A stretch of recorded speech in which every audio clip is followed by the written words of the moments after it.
The Golden Cage is a mobile game about imprisonment in which the main character, a beast man, finds herself sold as a pet to a prince who eventually becomes obsessed with her. Among the bare trees, the branches of which are decorated with snow-white snow, stands a huge stone castle. At the top of the tower, a girl appeared, Yu Jin, who was reborn in the place of the beast man. She decides that, like in the original, she will try to escape again. While trying to tie the rope to the fence, the lady became angry because she couldn't do it. But suddenly the lady froze and sneezed because she was being blown by a terribly frosty air, and she herself was dressed in only a dress. Looking at her trembling palms, the blonde thought that it was very cold outside, and for some reason the owner was in no hurry to get her. Suddenly, a male voice was heard behind the girl, calling out to her. It was the prince, a man with silver hair and yellow eyes. The heroine looked at him and was surprised in her mind that he had come after all, and if she had been a real beast girl, she would have jumped down long ago. Extending his hands to the lady, His Highness asked her to come down quickly because it was dangerous to be here. She sneezed again and wondered why the young man wasn't saying what she was expecting.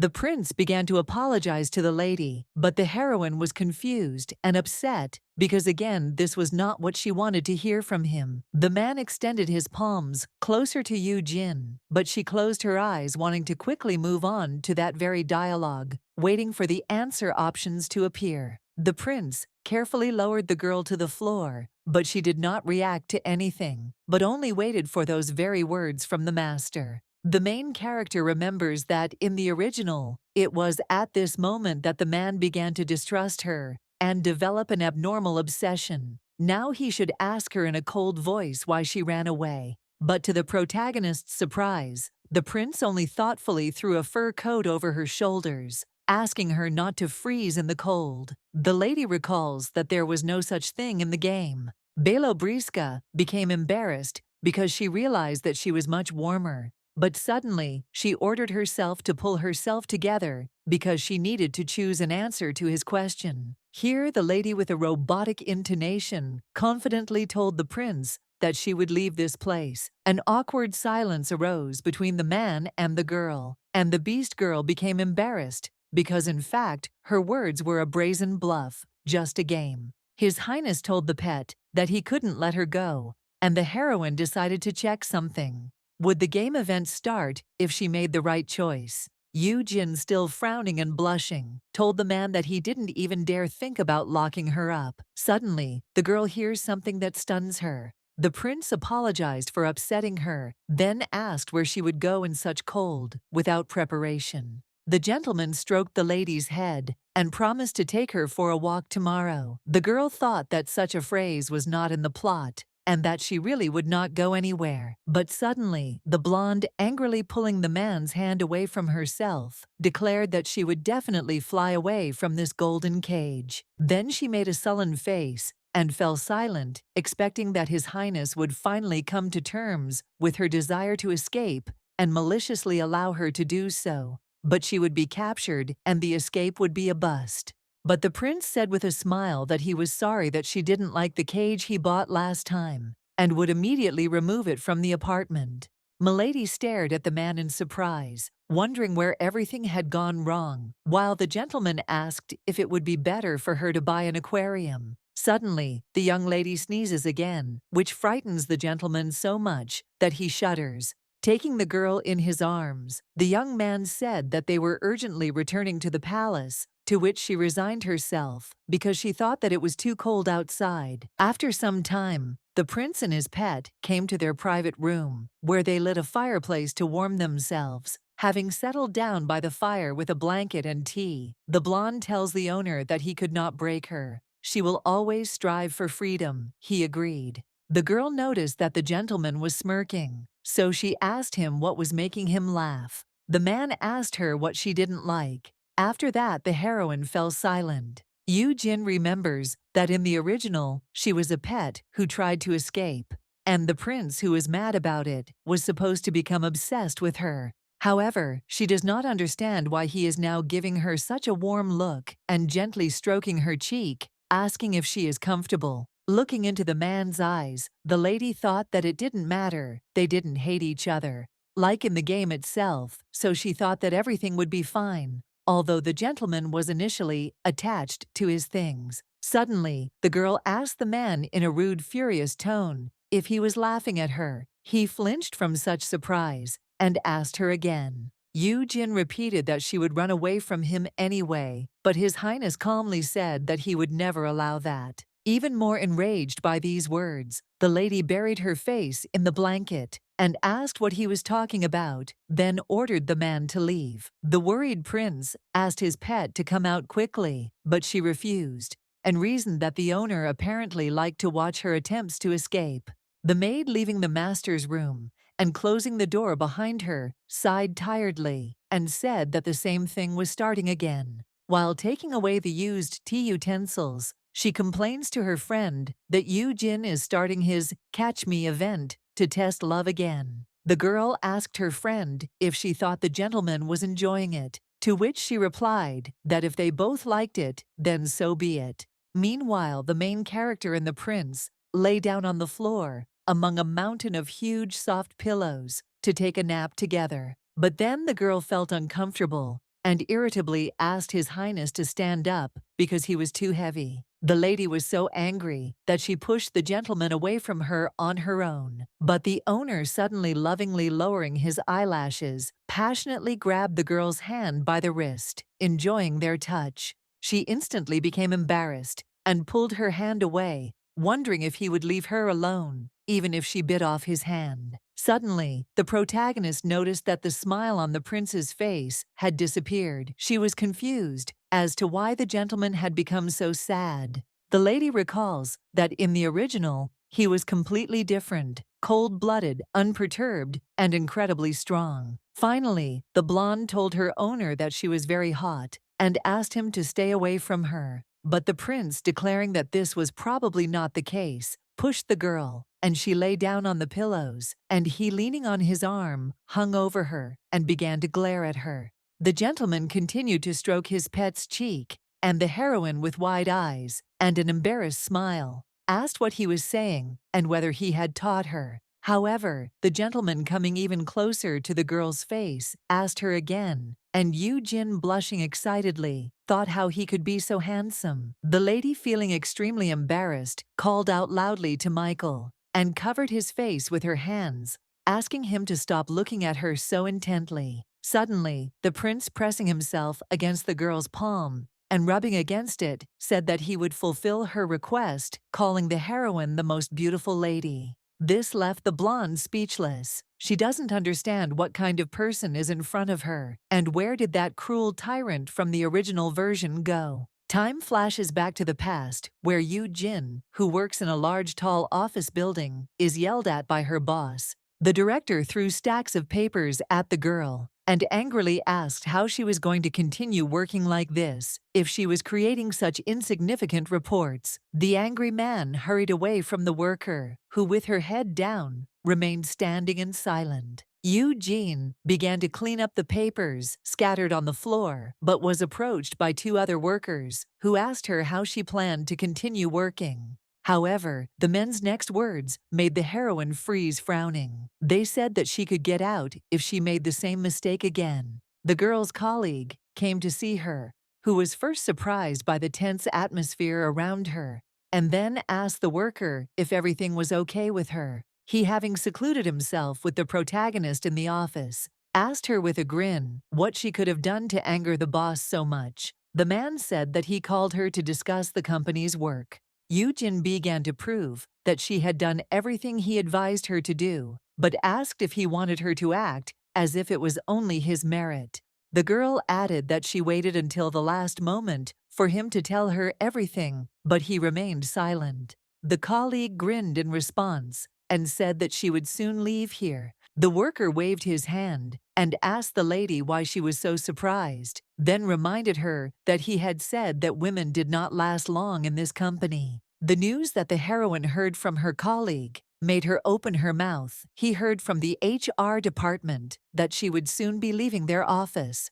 Yu Jin froze in shock as the man said that she unlike everyone else, was working under a contract of employment, and he didn't want any trouble because of her. The girl, without saying a word, left the office, not understanding why she'd been holding on all this time. Contract workers, a boss, with anger issues, incompetent managers. The heroine gave too much time and effort to all of them. Tears rolled down Yoo-jin's cheek as she wanted to show her deceased parents that she had become a worthy office worker by getting an official job.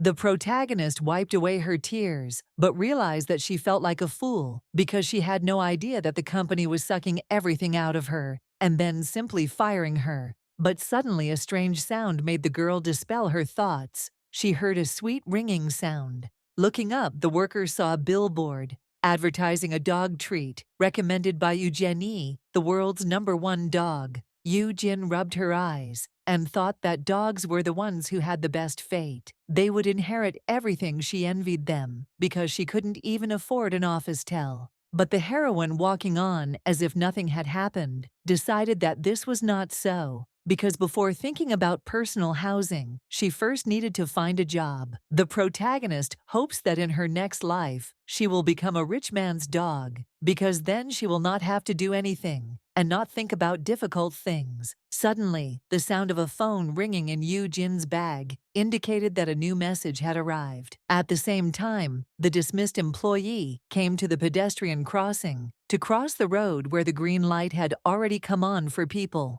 While other pedestrians were quickly walking along the zebra, crossing, the heroine having fallen behind, everyone looked at her phone and saw that she had received a notification from the game Golden Cage. Suddenly, out of nowhere, a truck appeared, driving along the road and not thinking of slowing down. Stunned passers-by shouted to Yoo-jin that a car was flying towards her at full speed, but she unfortunately noticed it too late. Just one moment, and the asphalt is stained with scarlet spots, and the girl's phone falls nearby. The protagonist realized that this was her end, while her smartphone was already finishing loading the access to the special event, Golden Cage. Suddenly, the main character opens her eyes, which surprisingly are not like her previous ones. Moving her hand a little, she realized that she was not on the asphalt, but on some cold, dirty floor. A sharp, disgusting smell hit the girl's nose, and looking around, she realized that she was in some kind of cage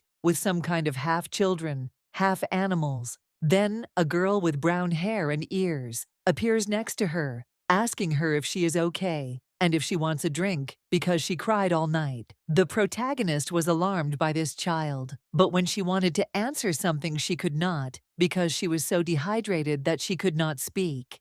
Noticing this, the girl with brown ears handed the heroine a container of water and asked her to drink. However, Yoo-jin, taking the dishes in her hands and seeing her reflection in the water, was slightly surprised because instead of herself, she saw some toddler with white hair. Deciding not to dwell on this for long, the girl drank some water, emptying the container completely. The girl with brown ears cheerfully asked the child if she felt better. The child sighed at first, then thought that she knew who this kind child was. Green eyes, brown hair, and triangle ears indicate that this is the main character of the mobile game, Golden Cage, Canis. The main character looked around, wondering if Prince Michael had appeared yet. She recalls that this man was so obsessed with Canis that he even imprisoned her. He is also the most popular character in the game. Here, Canis asked her new friend to calm down. Although her shock was not surprising, because she, like everyone else here, had been sitting here since yesterday.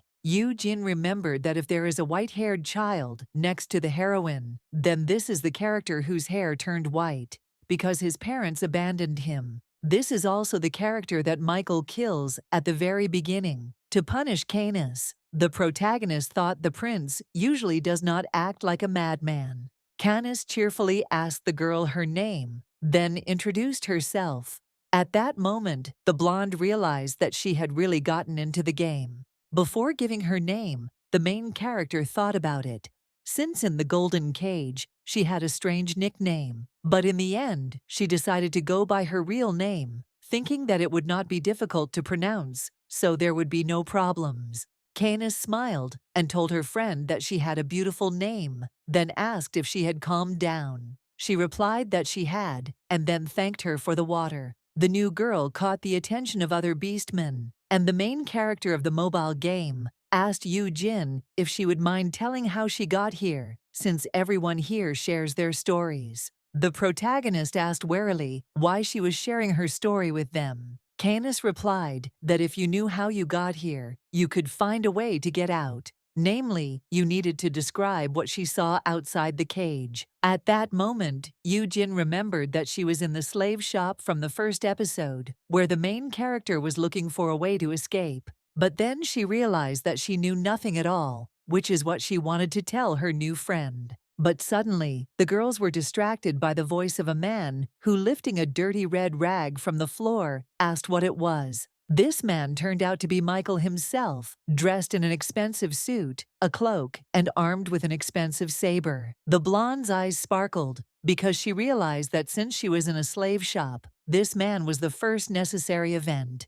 While admiring the prince, the girl also understood why everyone likes 2D so much. The illustration in the game is the best she has ever seen. Meanwhile, Mr. Michael, lowering his stern gaze to Yu Jin, asked what this strange thing was. The young gentleman and the white-haired girl looked at each other for a long time, when suddenly someone's hand appeared in front of the latter's face, as if it wanted to protect her. It turned out to be Canis, who, looking at Michael, hissed angrily like a cat. The man looked at her calmly and said that the shop was full of strange goods. Then he asked the merchant what kind of things were in the cage. The smiling shop owner replied that it was a very popular item. Young beastmen who had no master. He added that wolf-kind beastmen were loyal and intelligent if trained. The moment the prince asked how much it cost, Canis growled and barked even louder. The irritated merchant asked the girl if she had gone crazy, and the heroine remembered that it was time for the first choice.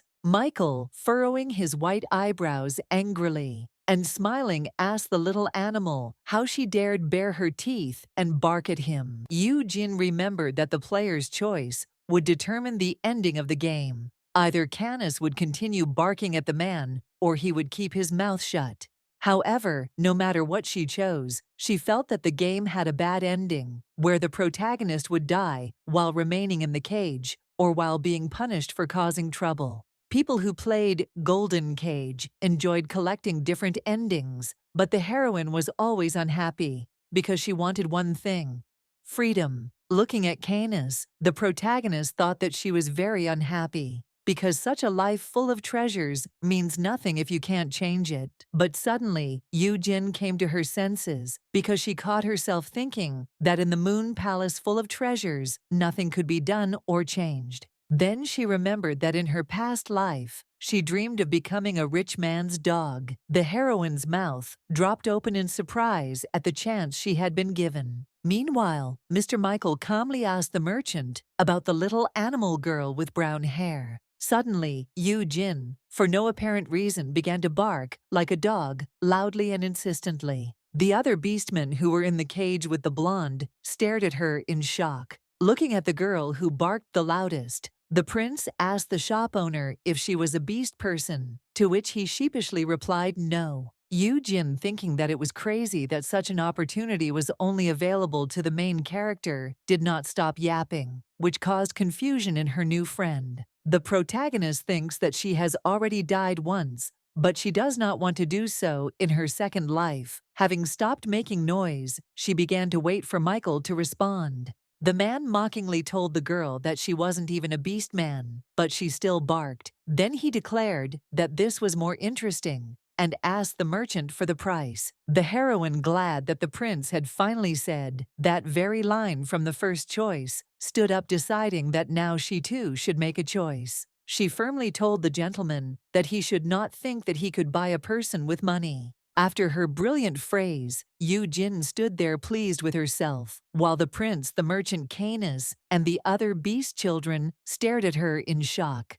The merchant's nerves were already failing him, and Michael, covering his smile with his hand, told the girl that she considered herself a human being, although she had just been barking. She thought that even people could bark sometimes. then remembered that Canis had said that when she was angry, that the prince treated them like things. Michael chuckled and said that it would be nice to raise a savage who knew nothing, and then told the merchant that he was buying her. Jin was so happy that her plan had worked out successfully that she glowed like a flower. While the girl was being taken out of the cage, she thought that she also had options available to her, even though she was not the main character, and she remembered all the events necessary for the finale, so everything would go smoothly. Canis, who remained in the cage, called out to her friend in alarm, but she smiled ominously and decided that unlike everyone else, she did not need freedom. Looking out the window of a moving carriage, she remembers that even in Korea, she was a servant to her boss.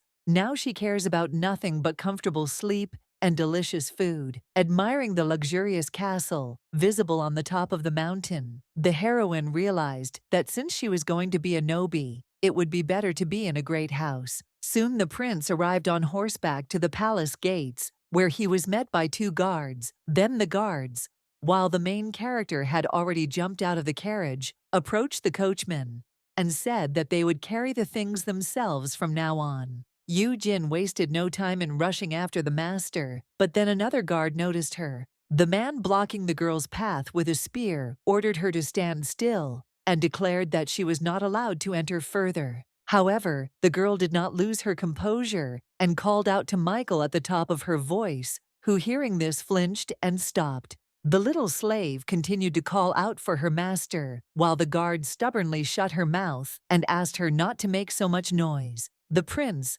glancing at the girl out of the corner of his eye, ordered the guards not to hold her back and to let her through. The embarrassed guard immediately let go of the little girl, who had already choked to death in his hands. Having regained her freedom, the protagonist ran after the young gentleman, her bare heels flashing. As soon as the prince reached his palace, he was immediately met at the entrance by a maid and a butler, who were very surprised by the new man. The main character was hiding behind His Highness, looking at the servants with interest. The man asked Michael who this girl was, but he didn't answer him and only asked him to wash the child from the dirt, after which he went on about his business. The maid, looking at Jin's unkempt hair and her dirty clothes, said that she agreed with the prince, and the first thing to do was start with the bathroom. The maids wasted no time in preparing a bubble bath for the little girl. They also helped the girl with her bathing. After this, the servants dressed the slave in a nondescript but clean and new outfit. The maid tells the little girl that when she asked the prince about her, he only told her to stay in the palace, but did not tell her why. So the woman asks Jin to tell her why she is here. At this point, the main character remembers that in the original story, Canis was also a maid, although no one asked her to be one. But the protagonist herself, with a smug smile, answered the woman that she was now the owner's dog. Hearing this, the maid and the 2 maids opened their mouths in surprise and stared at the slave, unable to utter a few words. Jin remembers with a smile on her face that the prince said that she would grow up to be a wild dog. The girl is amused by the fact that the servants have never seen anyone like her. Then the maid thought deeply about something, and the maids looked at each other in bewilderment. Jin, deciding that since she was her master's dog, she had to be by his side, came to Michael's luxurious chambers. The girl kept walking around the room and admiring the high-painted ceilings, expensive paintings, furniture, and crystal chandelier. Walking up to the huge soft bed, she kicked off her shoes and plopped down on it, surprised at how comfortable it was. Suddenly, the blonde thought that the earth on which it was impossible to achieve anything should be destroyed. But here she would not have to worry about anything. The little girl believes that the maid who knows the prince's character did her a favor by leaving her here. The heroine does not care whether the prince kills her or she dies herself. Jin began to run around the bed like a puppy, thinking that she doesn't care about the future anymore because she doesn't want to think or do anything. Her motto is, live like a dog. A dog's life is a dog's life. Suddenly, a tall, stately figure appeared in the room. Michael calmly asked the slave what she was doing there. The girl stopped dancing and looked at the man with burning eyes, calling him her master. His Highness, with the same frightening calm, asked the child why she called him that. She asked the gentleman with a cheerful grin if he considered her his little dog. The young heir, his servant, and maid, who had entered the room after him, fell into awkward silence. The main character was confused by this reaction, but she still began to bark, imitating a real dog. The prince continued to look at her silently, and the girl, continuing to bark, wondered what the hell was going on. Yu Jin told His Highness that he promised that he would train her, and so she must always be by his side. Michael replied, in a cold tone, that he did not allow the dog to lie in his bed. The protagonist thought that it was true. The gentleman was not the kind of person who would let a dog on his bed. Meanwhile, the prince ordered his servant to bring him a doghouse. The butler's head immediately spun with excitement. Apparently, the order meant that they were obliged to place the child in a kennel and send him to live in the garden. Noticing his subordinate's hesitation, Michael sighed and asked to give the girl a separate room, which made him sigh with relief. The servant gave the protagonist her own room. It did not look as expensive as the previous one, but it also had all the amenities. The child looked around the bedroom with admiration, and the butler reminded her that if she needed anything, she would just have to pull the rope. Immediately after this, the man wished the slave good night, and all the candles in the room went out, leaving it now illuminated only by the moonlight. Covering herself with a blanket, Yu Jin remembered that the prince had been indifferent to Canis at the beginning of the game, but he had turned out to be kinder than she had expected. Meanwhile, a certain memory came to Michael, thanks to which he realized that the troubles began with the words of that girl. It's a memory of him and his father and his mistress drinking tea in the garden when the lady confessed that she felt sorry for the beastmen living in cages. It was Anat, a woman with black hair and eyes whose identity and origin are unknown. She was the person who held the heart of Emperor Dietrich in her hands. The ruler was madly in love with Anat, whose appearance was out of this world. However, when she appeared, Dietrich already had a wife, a beautiful lady with snow-white hair. But for a man who lost his head from love, neither the marriage vows nor the newborn twins, a prince and a princess, mattered. After the Empress's death in a carriage accident, the scandalous assumption that the Emperor had murdered her was well-founded. One day when the servants brought Dietrich his grown son, he ordered them to do everything so that his offspring would quickly live up to his expectations. After this, the teachers piled a pile of textbooks on the boy's desk, declaring that today he must study imperialism, ancient languages, and military science. After some time, the subordinate delighted the emperor by saying that his son was simply a genius in terms of studies, to which he said that he would continue to give the child a full imperial education. The servant said that the boy already had a lot of schoolwork, but the father angrily asked if he had lied when he called Michael a genius, and the servant fell silent. Immediately after this, the teachers put geometry, geography, law, and so on, classes on the shoulders of the child, who was already up to his ears in lessons. The teacher, looking at his student, thought that he had previously been worried that it would be difficult for him, but apparently he was coping. But no one had any idea what exactly the prince was losing under such an extremely high load. The teacher, conducting a practice with Michael, excitedly asked him why he chose the tactic of destroying an entire village if there was only one spy. The boy calmly replied that he did so because it is the most effective in the information war. The teacher reminded the student that he was putting innocent lives at stake, but the prince calmly asked what was wrong with that. The baby's cold-blooded answer surprised and frightened them very much. But when they realized that something was wrong, it was already too late. Several years later, the emperor tells his grown-up son that it is time to involve him in government work.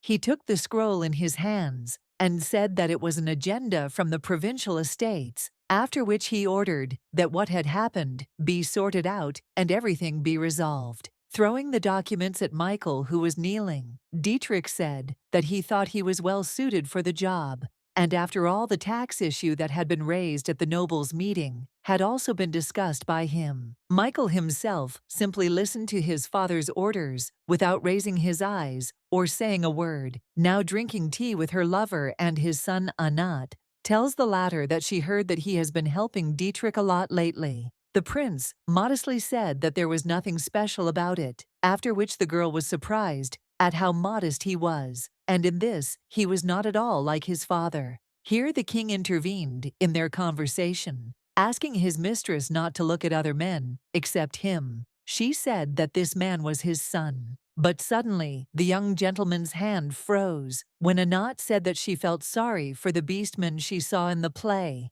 and who lived in cages. The emperor asked his beloved with a smile if she wanted him to free them. She asked if he would really do it, to which the man said yes. Dietrich then turned his stern gaze to his son and asked if he had heard, then ordered him to investigate the situation with the beastmen and make a plan. Michael silently put his cup down on the table. He thought his father had simply invited him for tea, but he also needed someone who would indulge his mistress's whims. However, the prince did not even imagine what kind of meeting these troubles would bring him. Meanwhile, the heroine remembers that even before their eyes met, the prince behaved recklessly, but he doesn't even know who she is. The girl is sure that he wanted to get himself a loyal dog. It was morning, but the sun was not yet visible outside. However, the young gentleman was already busy with state affairs at this time. Looking at the view from the window, and remembering that I had not seen the slave yet today, I thought that she was probably still sleeping. Later, the prince's personal butler informed him that his breakfast of hot steak and soup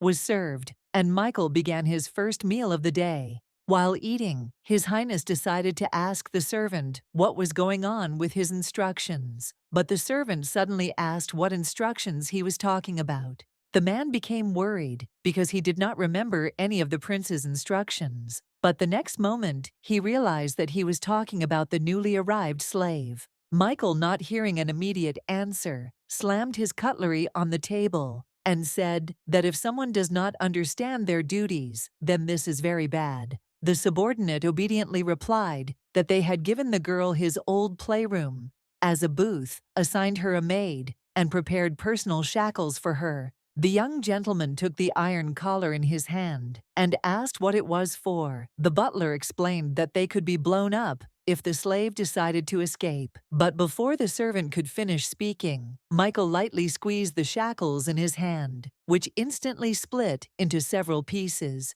Having thrown away the remains of the metal, the man, as if nothing had happened, told the servant that this collar was too fragile and that another copy should be prepared. After some time, Yu Jin was presented with her new, incredibly beautiful shackles. But the girl, looking at the product with bewilderment, asked what it was. Michael, watching the little girl examine the collar, thought that the last time she got away with staying in his chambers was because he was generous. Thinking that it was dangerous to wander here, so she would not leave the palace, he explained to the girl that these were her shackles, after which he wanted to explain something to her, but did not have time since something distracted him. The man fell silent when he saw Yu Jin smiling childishly, put the shackles on herself. The young master was a little confused by this, but he asked the slave if she knew what it was. The main character, mentally surprised by the shackles that Canis had prepared for her, happily asked the prince if this thing was for her. Michael's eyes widened slightly in shock. He couldn't believe that she actually liked that collar so much. At this time, the protagonist, still rejoicing over such a gift, thinks that Canis may not have liked it, but for her, it is a guarantee of safety. However, Michael is in no hurry to rejoice about anything. He thought about what the blonde believed in if she put this on without hesitation. The man remembers that all the noblemen he knows around him always tell him with a smile that he is a very fair man. But he knows what they say behind his back. They call him an insensitive, chilling, cruel tyrant. His Highness doesn't deny it, but he sincerely doesn't understand why Yu Jin trusts him so much. And doesn't she have a simple instinct for self-preservation? Having decided that his dog was too naive and stupid, the prince thought that it would be better for her to never leave the palace. The butler, standing to the side, wondered at what point the successor's self-defense means of creating a protective shell, recognizing location, and protecting against the cold, began to be called shackles. A sunny morning arrived, and two maids obediently served the girl a delicious breakfast in bed. One servant offered the little girl a piece of cake to eat, and another, smiling, asked if she should bring her the cookies she had liked yesterday. But the heroine thought about the fact that Canis and Prince Michael in the game were about the same age, but since the latter is now 16, then she herself is younger. She wondered if it was possible that she simply didn't look her age due to malnutrition, since she had rather small arms and legs. The maid continued to offer the young lady various sweets to try, and this time she provided pudding. She handed the girl a spoon with a piece of it. She opened her mouth with pleasure, thinking that thanks to this, everyone thought she was a child and treated her kinder, so everything was fine. After having a delicious breakfast, Jin yawned. She wanted to sleep again after eating, even though she had slept a lot recently. The girl decides that it doesn't matter, and she'll sleep again because she doesn't have to go to work anyway. The heroine thinks that a dog's life is just a fairy tale. But a week later, her look was unrecognizable. There was no longer joy in it, because the dog realized that for a whole week she had only eaten and slept. Wrapped in a blanket and not leaving her favorite bed, the protagonist thought that no one was telling her anything, but she felt that it was time to change something. Suddenly, the girl's attention was drawn to the warm sunlight coming through the window. Thanks to this, she understood what she wanted right now. Changing into an elegant light green dress, Jin came to the garden and, looking at the sky, thought about the last time she went outside. But then her gaze fell on a gazebo, a Western-style pavilion, the beauty of which greatly impressed the little lady. Arriving at the gazebo, she took off her shoes and climbed onto the bench because she was very tired, because she had not moved for a long time. The girl decided to rest here. At this time, Michael is at a meeting where some noble people tearing their throats believe that the project should be on their territory, but others deny it because their time has come to help the prince. The young gentleman himself only frowned and silently listened to the quarrel between the duke and the nobleman, who could not agree on anything. But at one point, His Highness's nerves could not stand it, and he suddenly rose from his chair without uttering a word.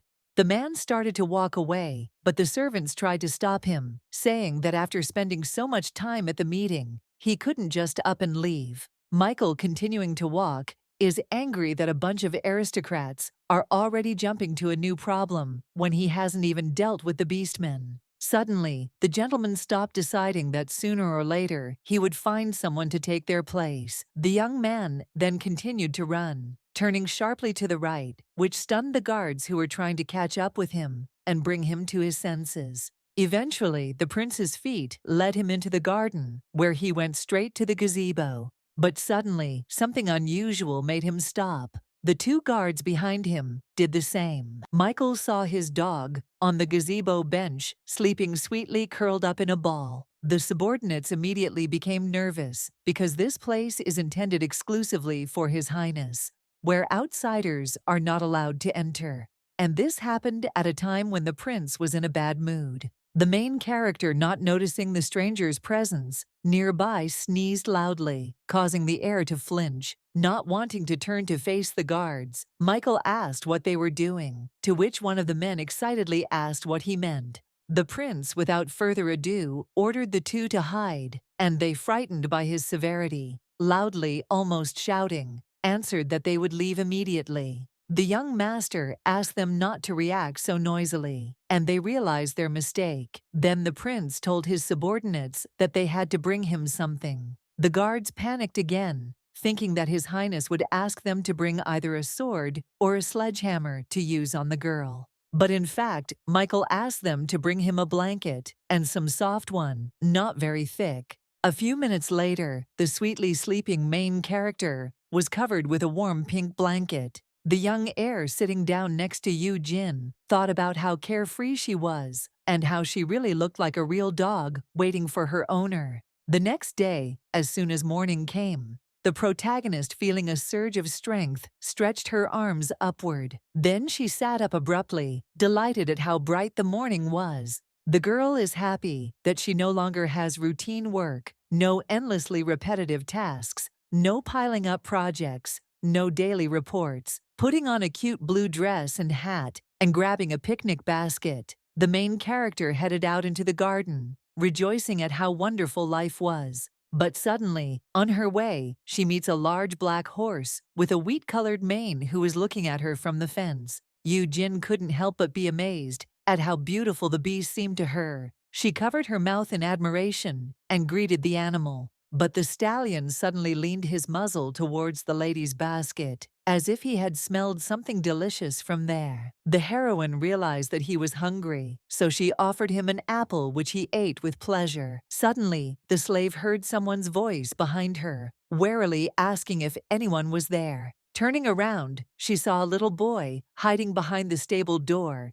as if he was afraid of something. Jin was confused by his sudden appearance, but she didn't forget to smile sweetly and say hello. The boy decided to approach the lady, saying that he thought it was a horse thief who had come in while he was going to the toilet. But then the young man said that on the other hand, such a criminal would not have been allowed into the palace. Suddenly, he remembered that they had not introduced themselves, after which he told the girl that his name was Haynes, and he was learning to manage a stable under the supervision of Bernard. It was the slave's turn to introduce herself, but she hesitated, thinking that it was the first time she saw a palace worker behaving in such a way. Deciding it was best not to say that she was simply lucky enough to meet the prince and become his dog, she simply introduced herself by her name. He was slightly surprised by this, after which he said that there were a lot of horses in the stable and invited his new girlfriend to look at them, and she happily agreed. The next day, Jin, dressed in a cute pink dress, stood in the hallway, looking around, wondering where she should go today. She set her sights on several places, at once believing that the owner's house is her home too, and the dog never asks permission before going somewhere. But then the girl's sights were set on its target, Michael's office, where she decided to have a snack. The little girl opened the door and looked inside, deciding that if the prince had not wanted her to come in, he would have locked the door, although the smart dog would open it anyway. Suddenly, the slave noticed that there was a cake on His Highness's table. Eugene doesn't think that the master likes sweets, but for some reason there is always one on the table. Joyfully sitting down at the table and grabbing a spoon, the dog thought that it didn't matter, and in any case, it needed to be eaten, otherwise it would spoil. And the real reason why there is always something sweet on the prince's table is that it was the order of the master himself. He asked to leave desserts for his pet. The servants obediently carried out the order. A few minutes later, the protagonist left the owner's room, pleased that she was able to fill her belly here too. Then the girl thought about where she should go now, although she had already been to many places. Belobriska is bored, walking back and forth, although in her past life, she loved playing on her phone. Now she remembers what she did when she didn't have one. An idea had ripened in the dog's head, and she turned to the maid with a small request. The maid, as the young lady had asked, took her to the palace library, which contained more than 1,000 different books. The main character lifted her head up in admiration, admiring the tall shelves. Touching the spines of some of the publications, she saw that all the books here were written in Korean, her native language, which greatly comforted the little girl. But Jin thought that it was not surprising, because she was in the world of a Korean game, where she and all the other characters spoke Korean. However, the slave is not used to the way everyone here looks, including her. What can we say about Michael, whose beauty is far from Korean? Suddenly, something made the main character emerge from her thoughts and look away. Not far from her, the girl saw His Highness, who was quietly dozing comfortably located on the sofa. Looking at the gentleman's face, the dog thought that he looked tired, and the emperor, who really doesn't know how to be a real parent again, dumped all the work on his son. The lady thought that Michael looked grown up, although he was still so young, but suddenly the sleeping prince frowned at that moment and mumbled something unintelligible. The main character approached the man and reached out to him with her hand, thinking that he was having nightmares. But at one point she froze, wondering whether she should wake up the master, whether she could do it at all, and where the line of what was permitted was. Suddenly, the young man began to mumble something unintelligible again, which frightened the girl, and she pulled her hand away. In the end, she decided that she was a pet after all, and didn't have to worry about that, so she sat quietly next to the heir. Looking at the sleeping prince, the girl remembered that, in the game, he was calmed down when someone sat motionless next to him. The protagonist closed her eyes and blushed, thinking that this did not mean that she wanted to comfort the owner, and sat here only because it was warm near the fireplace. Jin closed her eyes, deciding that she would take advantage of this strange coincidence if it would help His Highness get rid of his nightmares. Without understanding how the main character dozed off, which caused her to lose her balance and rest her head on Michael's shoulder. This woke up the young gentleman, after which he looked at his dog, who continued to sleep. The man tried to move, but this resulted in the girl falling face down on his chest in a daze. The baby never woke up, continuing to sleep on the prince, which surprised him greatly, although he barely moved. Michael, calmly watching the girl snore, stroked her snow-white hair, and then thought how warm she was. At this time, the main character, being in her old body, lies in bed in the darkness, but then the alarm clock rings for 7 a.m., ordering her to get up. The alarm clock kept playing, but it only made things worse for the girl. She was all sweaty and half asleep, mumbling about how she already had to go to work. But suddenly she wakes up sharply in her former body from someone's words that if she needs to get up, then let her do so. In front of her, Jin saw His Majesty's face, which was very close to her. The young man asked the pet if she was delirious just now. The protagonist screamed in surprise and wondered what was going on. The man covered the girl's eyes with his hand and said that she could rest and that everything was fine. She obeyed him, but wondered what she was doing on his lap. Suddenly, the girl, thinking who would want this to continue, covered her forehead so that the gentleman could no longer touch her. However, from the drooping corners of the young man's lips, the young lady realized that this upset him. The little girl was embarrassed by the fact that the gentleman was looking her straight in the eyes, and she scratched her hair with her fingers, hinting that it would be better for him to stroke her hair. There was no trace left of the gentleman's sadness. He smiled, albeit imperceptibly. The heir began to stroke the pet's silky hair, and Jin sighed in relief and thought that sometimes he should be allowed to enjoy the right to raise a pet. The heroine noticed that she was beginning to fall asleep, but her mood had improved. But then she remembered that she wanted to ask the owner something, which she did. The prince responded to the girl's request with consent, after which he said that it would be better for her to sleep. The dog fell asleep on the man's lap, remembering that he had promised to fulfill her request. The next day, the heroine, riding a horse that decided to snack on a tree, tells the animal that it is not allowed to eat what grows in the garden. Jin smiled smugly, proud that she managed to ask the question before falling asleep. She remembers how it was. A girl lying on the gentleman's lap asks him for permission to ride a black and brown horse, and he allows her. Driving further, the lady thinks that a living creature is a completely different matter, and before approaching someone else's animal, you need to ask the owner's permission. Having ridden the horse to her heart's content, the girl drove it into the enclosure, saying goodbye sweetly and affectionately, calling the mare Ding Ding. The pet hurried to the palace, but limped along the way because she had sprained her leg. She likes horse riding, although it is not an easy sport. But suddenly, Jin, walking along the corridor of the stable, notices something to her right that really interests her. Among the pile of all sorts of garden things, the girl noticed a hammock and a hanging swing that were lying on the floor, as if no one needed it. The protagonist was very happy with the find and realized that she simply had to hang them next to her shelter gazebo. She decided to ride them first and then go to sleep. Very quickly, the girl came to her gazebo to bring her idea to life. But suddenly she stopped and frowned because one strange thing alerted her. The little girl doesn't understand why no matter how she ties the hammock to the tree, it still falls.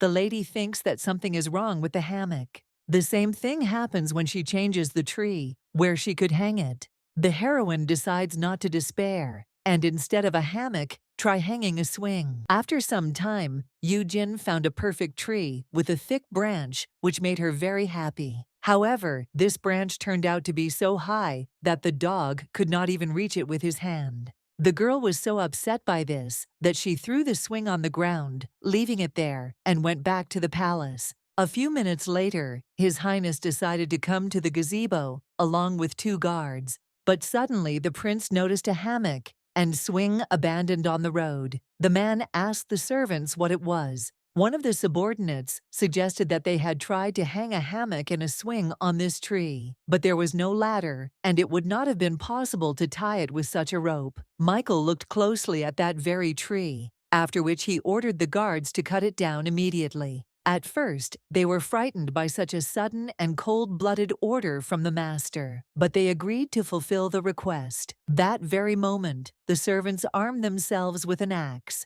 and cut down the tree, which by evening was no longer in the garden. The next day, Yoo-jin came to her shelter gazebo again, but stopped, as what she saw left her in shock. The girl's forehead began to sweat from numbness. She asked herself excitedly what had happened here. The young lady began to walk around the garden, looking at it carefully. She does not remember it looking like this, because there seem to be more trees. The pet thinks that she imagines it because of her mood. The heroine saw that near her favorite gazebo, there was now a magnificent children's swing and a hammock of unearthly beauty. Yoo-jin was so delighted by this that she pressed her palms to her chest and gasped. Her eyes had never sparkled like this before. First, the child rode on the swing, which brought him a lot of joyful emotions. Then the girl plopped down on the air cushions that lined the hammock, and she couldn't help but be overjoyed. The pet noticed several of her favorite desserts and an iced drink around her. The sight of her favorite sweets made the blonde drool. Yoo-jin sat comfortably on the hammock, snacking on desserts, and mentally giving the service at the palace a like, and leaving a pleasant 5-star review. A few days later, the protagonist was still lounging on her lounger, but she had taken with her the book, Song of the Blue Sea, which she wanted to read. She smiled and thought that she was very surprised when she saw a panoramic book in the office. As soon as the dog opened the magic book, a spell immediately rose into the air from its pages, which depicted the entire plot of the story in blue light. The young lady was very amazed by their beauty, but almost immediately closed the book back and lowered her head down. Yoo-jin hugged the publishing house to her chest and shed a tear from the beauty she saw, after which she cried out in admiration that the author of this creation was a genius. The little girl immediately ran to the palace to find and read the next such book. But suddenly she stopped because her attention was drawn to some closed doors, which were covered with a beautiful fresco. The heroine remembered that apparently she was in this corridor for the first time, which meant that there were still places in the castle that she had never been to. Looking more closely at the drawing on the doors, she realized that it depicted the victory of humans over beastmen. She does not understand why the losers were depicted larger than the winners. Opening the door slightly and looking into the room, the heroine did not see anything unusual that would surprise her. However, when she walked through the apartment, she noticed a white piano against the wall. The girl immediately sat down on a chair and tapped on the hard keys, imitating a real pianist, but instead of a melody, she produced an unintelligible gibberish. Suddenly, a sound behind her interrupted the pet's entertainment. Yoo-jin froze in an instant and listened. Turning around, she saw nothing, only a candlestick and many shelves with books. Thanks to the piano and the bookcase in the room, a puzzle began to form in the main character's mind. She thoughtfully approached the shelves with books, noticing one spine that stood out. Because it stuck out a little, the girl pressed on it, hoping that it was the key that would open the secret room. For a second, the protagonist thought she would be able to find what she wanted, but when she pressed the spine, nothing happened in front of her. However, as soon as she turned around, thinking that it was an ordinary wall, the bookshelf suddenly opened, Unfortunately, the opening door to the secret room also drew the young lady along with it. In an instant, the heroine found herself locked in a secret room, while outside there seemed to be no trace of her. Some time later, the young gentleman noticed that his pet was missing, which he was not happy about. He angrily asks his subordinates if they found her. The butler, nervously bowing his head, replied that they were still searching. Then the prince asked if they had tried to track the location, to which he said that a magician would soon come for that. The servant, sweating with fear, recalls that he always kept an eye on the dog, with the eye of protection, provided by His Highness, but everything went wrong. How did the process of caring for the pet happen? The maid tells her colleague that food for Yu Jin is almost ready, and she says that she is in the garden. Another servant reported to Michael that the girl was resting in the garden, and the butler promised to go for her, but the master said that he would go for her himself. The young man returned from the garden, holding his sleeping dog in his arms. Thanks to her owner, the main character returned safely to her bed. But now, Michael, remembering how Yu Jin ate in his office, thinks that she was a pet who carelessly stomped around and stretched out her muzzle. The heir remembered how she, sitting on a small table and eating sweets, joyfully greeted him, calling him her master. But now for him, these are just memories, and in reality the girl has disappeared without a trace. The gentleman was very angry about this, but he convinced himself that everything was fine, and that she would be found soon, since her shackles contained magic just for such an occasion. Suddenly, the doors to the prince's office swung open, and a servant shouted that the imperial magician had arrived.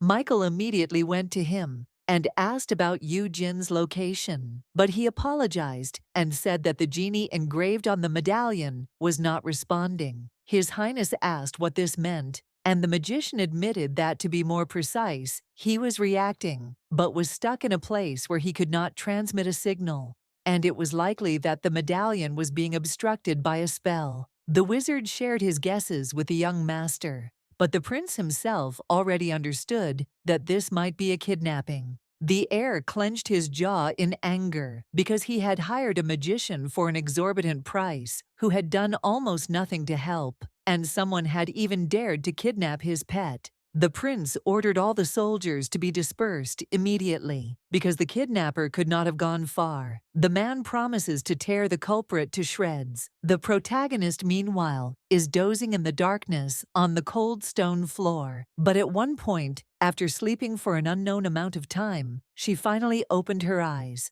Having risen from the floor, the girl wondered where she was, because she saw nothing in front of her, only pitch darkness. She began to try to feel something on the floor with her hands, and she succeeded. Her fingers touched some object. As soon as the heroine took this soft object in her hands, it began to emit a faint light. The lump in the lady's hands glowed when she was crumpling it, which made her think that it was a thermal pack that people put in their pockets to keep their fingers from freezing. The lost one looked around again, and although she couldn't see anything further than her outstretched arm, she realized that she was in some kind of library. Yu Jin realizes that she is Michael's pet, but she wonders if they will look for her. The pet decides to wait because they say that if you are lost, you should stay where you are. However, after a few minutes, the little girl noticed that the little bundle in her hands began to glow weaker, which meant that it would fade over time. The heroine resolutely rose to her feet because soon she might be left without her only source of light,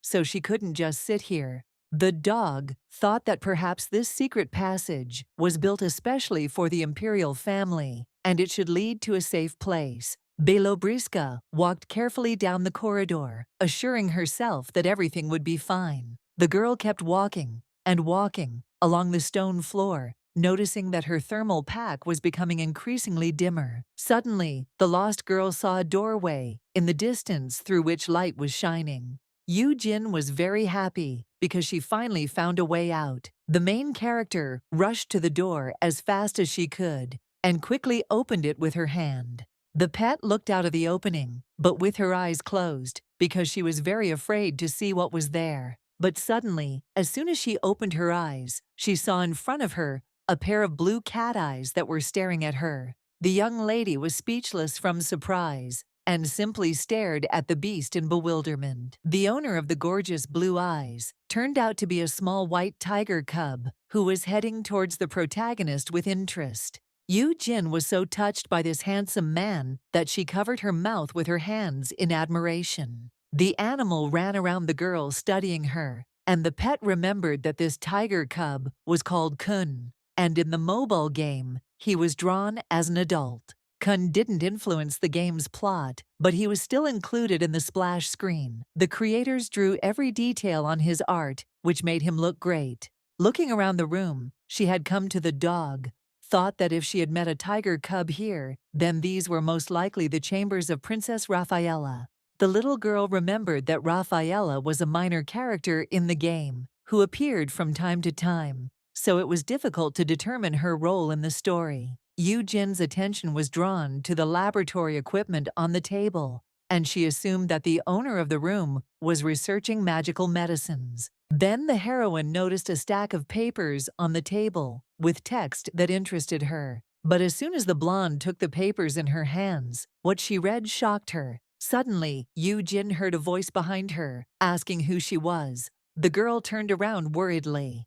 Behind her, the protagonist saw an expensively dressed young girl with blonde hair who was stroking a white tiger cub in her hands. The little dog, instead of introducing herself, blushed and happily called Raphael a writer because the papers she was holding in her hand were a continuation of her favorite book, The Song of the Blue Sea. The princess shuddered at the cry of the unexpected guest and asked what she was talking about. After some time, Rafaela and Yu Jin were talking together, where the heroine told the lady how much she admired her book. She thanked her by feeding her sweets. Belobriska continued to say that she did not expect such an ending to the book, to which the princess only smiled modestly and asked her to chew well. His Highness's sister looked at the protagonist and remembered that she was the girl rumored to be. Suddenly, the pet froze, covering her mouth with her hands, as if she felt something unusual in her mouth while chewing the dessert. The worried princess asked her what it was, and if she liked the food, thinking that she did not need a cook who was unable to please a child. But instead of complaining, Yu Jin said that she really likes this sweet and spicy dessert because she hasn't eaten delicious Korean food for a long time. Rafaela smiled and told her friend that it was a colorful fruit and they had a lot of it in stock, so she was allowed to eat as much as she wanted. The lady said that they had some juicy apples in the warehouse and suggested that her friend go there, to which she agreed. The girls left the room. But suddenly, the little girl saw two servants in the corridor who were discussing the disappearance of a dog from the neighboring palace, but did not suspect that it was actually a person. The pet wondered how much time had passed since she left, and whether they were looking for her yet. Then the heroine was visited by the thought of whether Prince Michael was worried about her. But the girl forced herself to throw these thoughts out of her head because this couldn't be, because she was not the main character in this game. Yu Jin apologized to the princess and said that it was time for her to go home. The smile disappeared from Rafaela's face, but she extended her hand to the child and asked if she had come from Michael's palace, and if so, she could take her there. Suddenly, a sly smile appeared on the lady's face again, and she thought that she too had something to say to her brother. The doggy happily agreed, and together with her friend, went to her native palace. Meanwhile, the search for the missing girl is still ongoing at Prince Michael's palace. The palace workers gathered around His Highness, who, pointing a sword at his servant, said that not only had he lost what belonged to him, but he still had not found any clues. The subordinate trembled and sweated from how close the blade of the sword was to his throat. He tried to somehow convince his master, but the prince, looking at him angrily, asked why he needed a head on his shoulders if he was so useless. The man swung his sword, after which only a terrifying human scream could be heard. Butler Bartel always considered himself lucky to work in the prince's palace, because unlike the imperial one, at least here, no one was killed for mistakes. But that's what he thought exactly until today, when Michael pointed his sword at his guilty servant. But as soon as His Highness swung his sword, he froze when he heard the voice of a girl behind him calling him master. Turning around, he saw Yu Jin looking at him as if nothing had happened. The subordinates who had gathered around were very happy to see her return. Michael took his sword away from the guilty servant, whose whole life flashed before his eyes. The prince carefully scanned every hair, every thread, every centimeter of his pet's skin. The man exhaled, because at first glance, the girl had no injuries, only minor dirt stains on her clothes. Meanwhile, the dog looked around excitedly, not understanding why there was such a tense atmosphere and why everyone had gathered here. The young lady decided that her intuition was right, and at such moments, retreat was the most effective tactic, which is what she was going to do. But suddenly she was stopped by the princess, who, amazed at the disorder around her, called out to the prince. Yu Jin was surprised by this, because it turned out that Rafaela didn't just bring her home in her carriage and accompany her.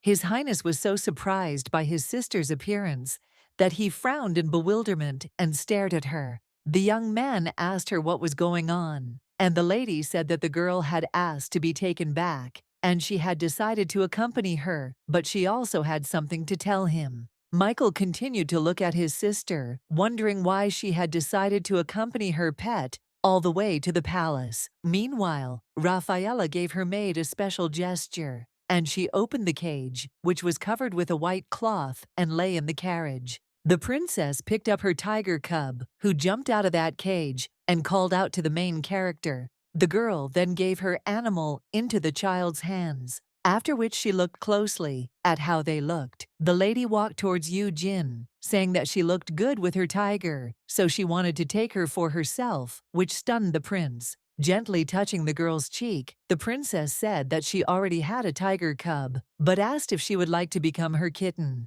But suddenly, Michael, shielding his pet with himself, asked his sister, who told her that his dog could become his cat. She replied that she liked the heroine because she was very nice. The lady explained to her brother that she was there to discuss this with him because she had his seal on her. The man said it was nonsense, but the princess, pointing to the girl's shackles, asked why she was wearing such a simple necklace. Raphael says that Yu Jin would look much better wearing a necklace with her seal edged with a silver vine to highlight the beauty of her neck. However, Michael pulled his sister's hand away from his pet, ordering her not to touch it. The prince decided to go to the palace as soon as possible, and taking the child with him, he told the princess that he could not take her back because he was very busy. But the protagonist slowed down because she remembered that she had Kun in her hands. She lowered the beast to the ground. Rafaela called her pet to her, and the tiger cub ran to his mistress. Looking back at the prince and the girl walking away, the lady thought that nothing could be done, but she would still have a chance. Her Highness sat down in her carriage, which drove back to the girl's palace.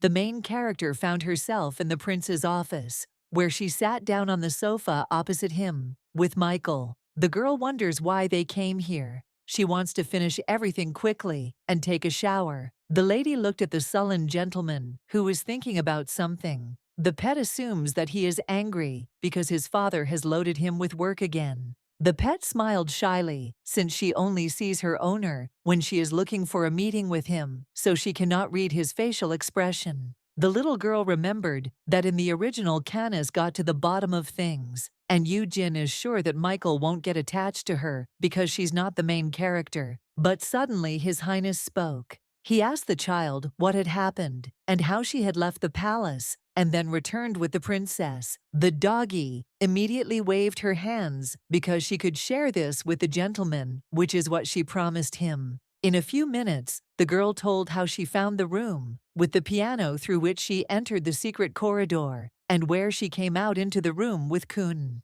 The prince answered his pet with a simple, "I understand," after which he allowed her to go and rest, which made the young lady very happy. Evening came, and the prince, placing the scroll on his desk, told his butler that he would put it aside for a while. The man ordered the servant to contact the knights and open the passage in his room from the other room, and clean everything there. The subordinate imagined Michael's order because initially the princess was supposed to live in that room until she was crowned. He replied that these rooms were not used anyway. The prince realized that he no longer trusted the people who looked after Yu Jin, but if she was in the next room, he could visit her himself. The protagonist, seeing her new luxurious room, asked in shock if she would sleep here now. The maid replied that it was then told the lady that she had brought her pillow and would also bring food soon. The lady thanked her. Yu Jin realized that the owner wanted to change her kennel.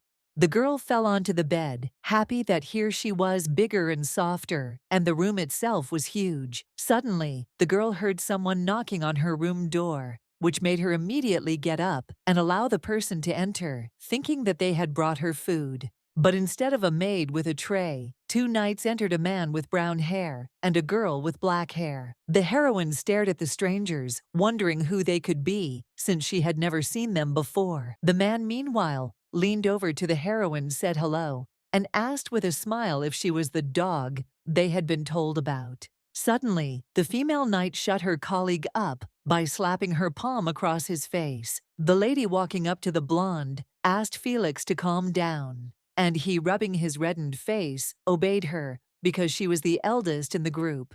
The female knight kneeled before Yu Jin and said that by His Highness's order they would accompany her from today on as her guards.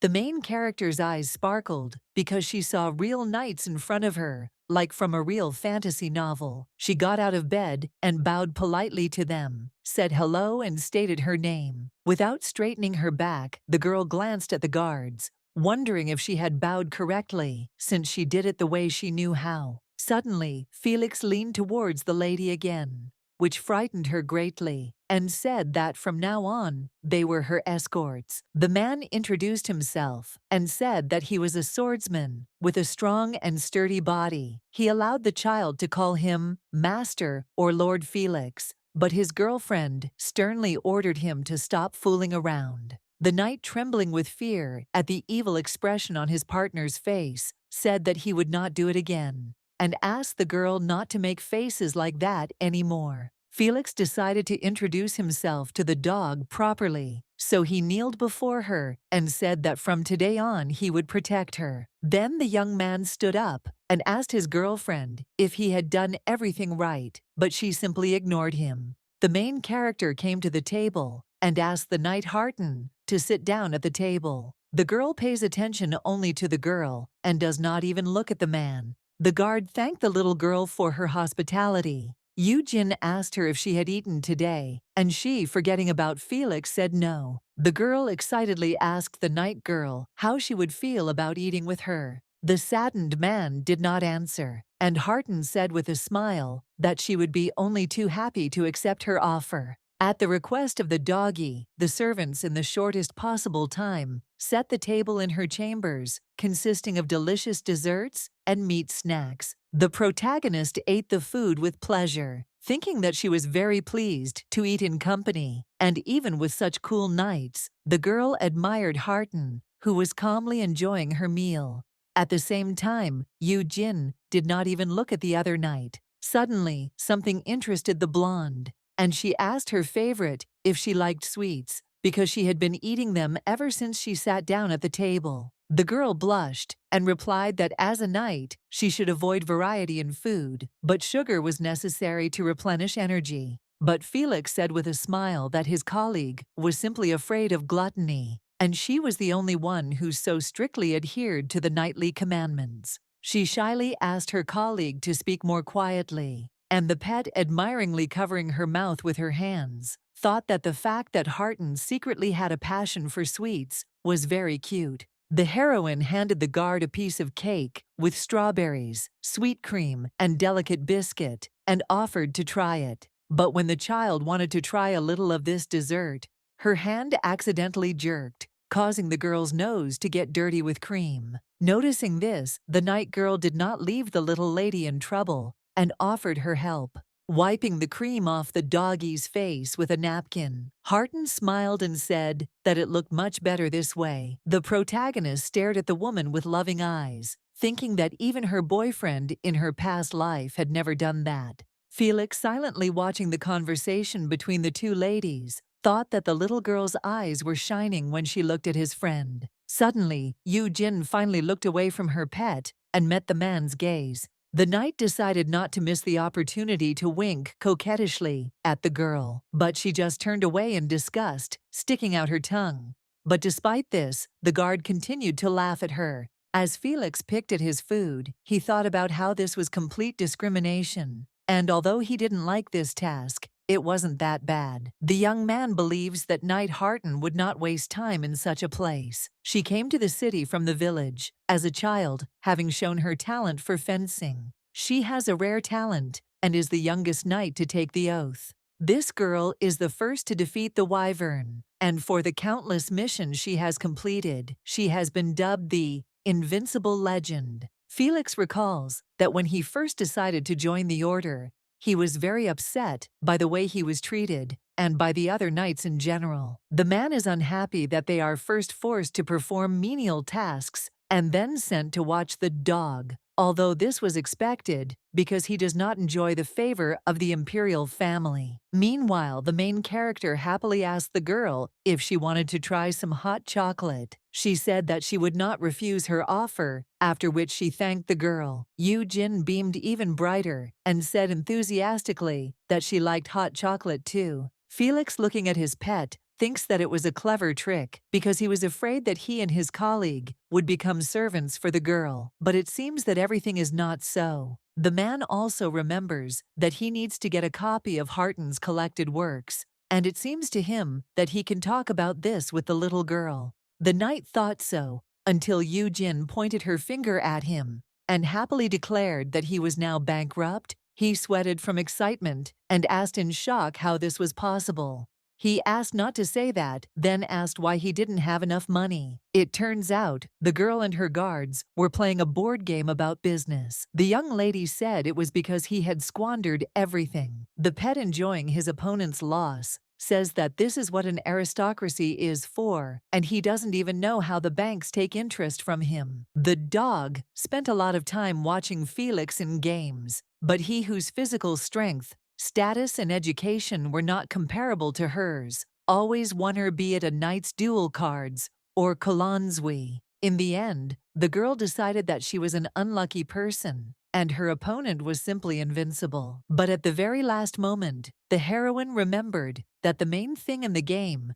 is to establish balance, and in a game where everyone has a chance, she has an ace up her sleeve. Belobriska gave herself a name, a professional of Puruma, a board game about Monopoly. Looking at the knight, the girl thinks that this man who has lost his luck in the game has an understanding of economics at the level of an educated aristocracy. Harton explained that real estate and valuables should be purchased according to status, and if he spends more than he earns, he will go bankrupt. Felix asked if he had any territory left, but Yu Jin said that even if they added it all up, it wouldn't be enough, and the bank wouldn't help him. The girl added that noble families use their debt as an asset, but she does not believe that this is so deeply rooted in society. The guards began to argue about who was smarter, and the protagonist did not stop laughing. Living alone in the palace was not bad, but she had much more fun with them.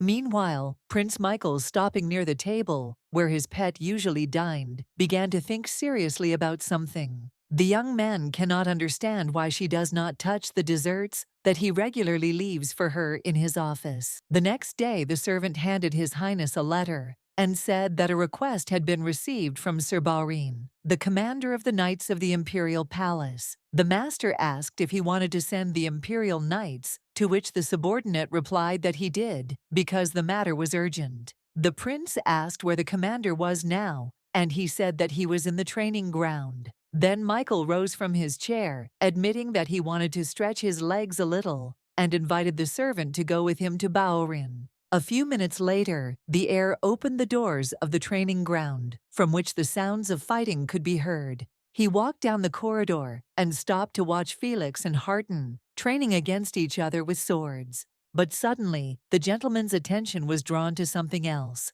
His dog was watching his favorite with incredible delight, admiring her every movement. The man realized that the girl had been there all this time, and that she looked good. Meanwhile, the night's fight ended. Harton defeated her opponent by putting her blade to his throat, and the man's sword flew off with a ringing sound. Yu Jin, seeing that the girl of her heart had won, clapped her hands joyfully. But at that moment, His Highness suddenly became alert and listened to what his pet was saying. The little girl holding out a towel to the girl and offering her the chance to wipe the sweat off her face said she had tried very hard. Harton, smiling, said no. Michael was so angry at what he saw that he dug his fingers into the stone wall, causing cracks to form. He says the girl was too attached to them. Suddenly, a man appeared next to the heir, Sir Bowrin. The knight asked the master why he had not called him immediately. The prince said that he had seen his letter and asked if he needed a talented warrior. He answered decisively that it was so, thinking that His Highness was using Harton as a pet escort and he should take her away. The commander was about to explain to the gentleman how he needed a strong knight, but he suddenly, without hesitation, replied that he would allow him to take the girl. The man fell silent because he was alarmed by how easily the prince agreed, and this meant that there was some kind of catch to it. Bowrin said that he might not take her, since this was not the only way to solve the problem.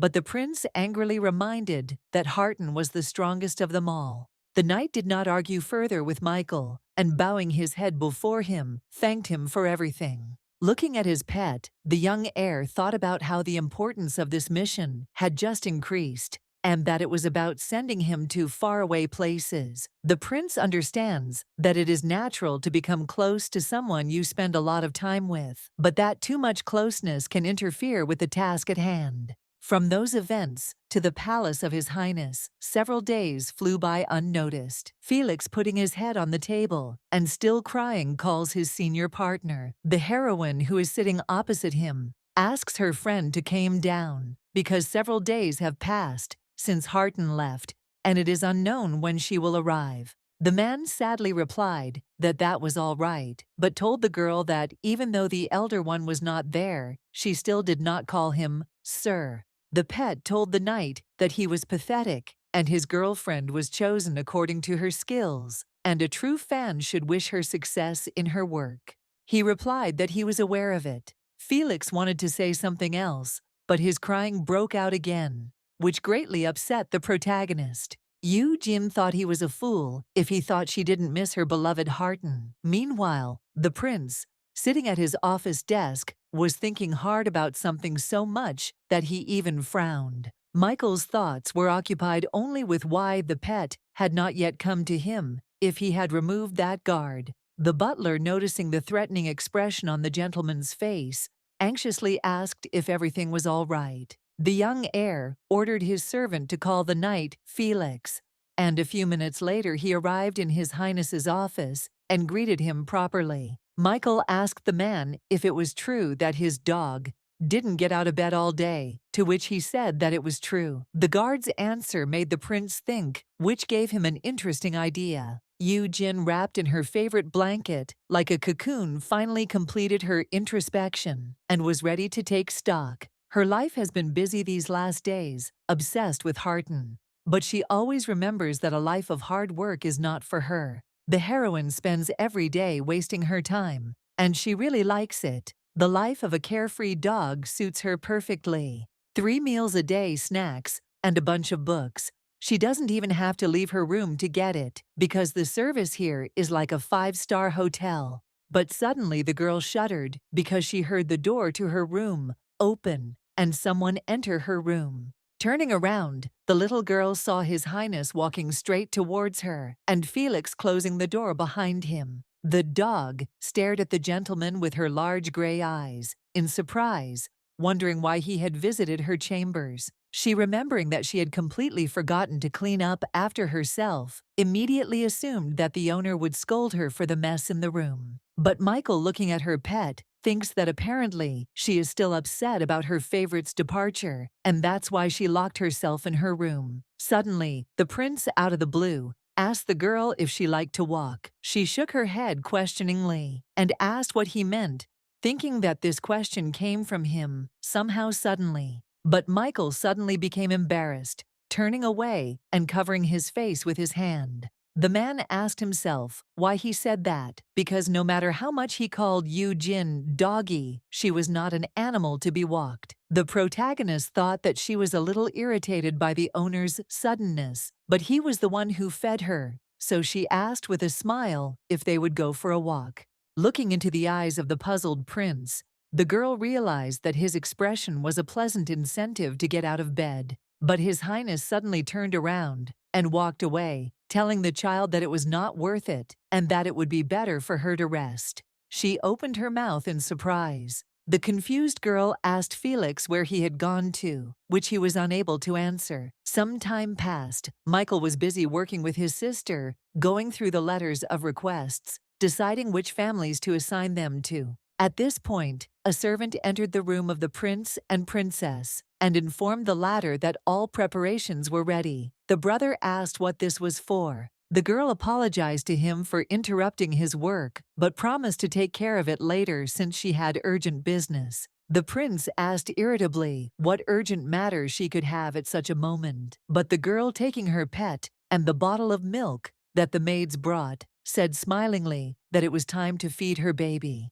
The gentleman was surprised and slightly angered by the real reason, but he did not object to his sister. While feeding Kun milk, Rafaela asks her brother if her tiger is not cute, then says that if she feeds him like that, he will recognize her as his owner. Michael, looking at the animal, thought that it was cute, although compared to his dog, it was insignificant. After feeding Kun, the princess showed him a bunch of his new toys and said that it was all for him, and if he wanted to play, he could do so right now. The well-fed tiger cub began to play with pleasure, clinging to the soft ball with his claws. The lady, lifting her baby into her arms, playfully asked him who was spoiling him, so then answered that it was she, his mistress, after which she asked the tiger to remember her. His Highness was surprised by this beast, and it seems he realized something for himself. The main character, having arrived at the office where the owner had called her, was dumbfounded by what she saw.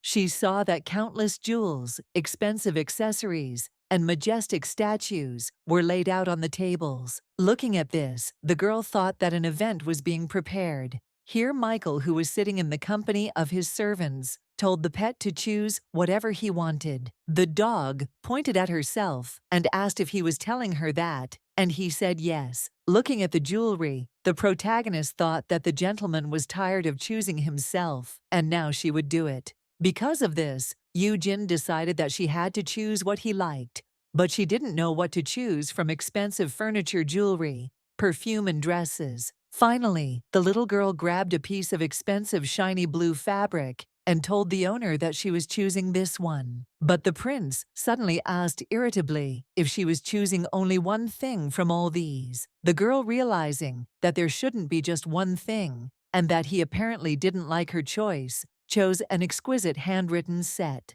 But the young heir, becoming even more angry, said that it seemed that his dog was useless since it could not bring anything useful. It finally dawned on the pet that His Highness wanted to give all these things to her and scolded her for choosing too few gifts for herself. The servant immediately began to apologize to the master and admitted that they had prepared only the best, but he continued to be angry. The heroine sighed to gather her strength because she decided that she would not leave this merchant in trouble because it was not in her interests.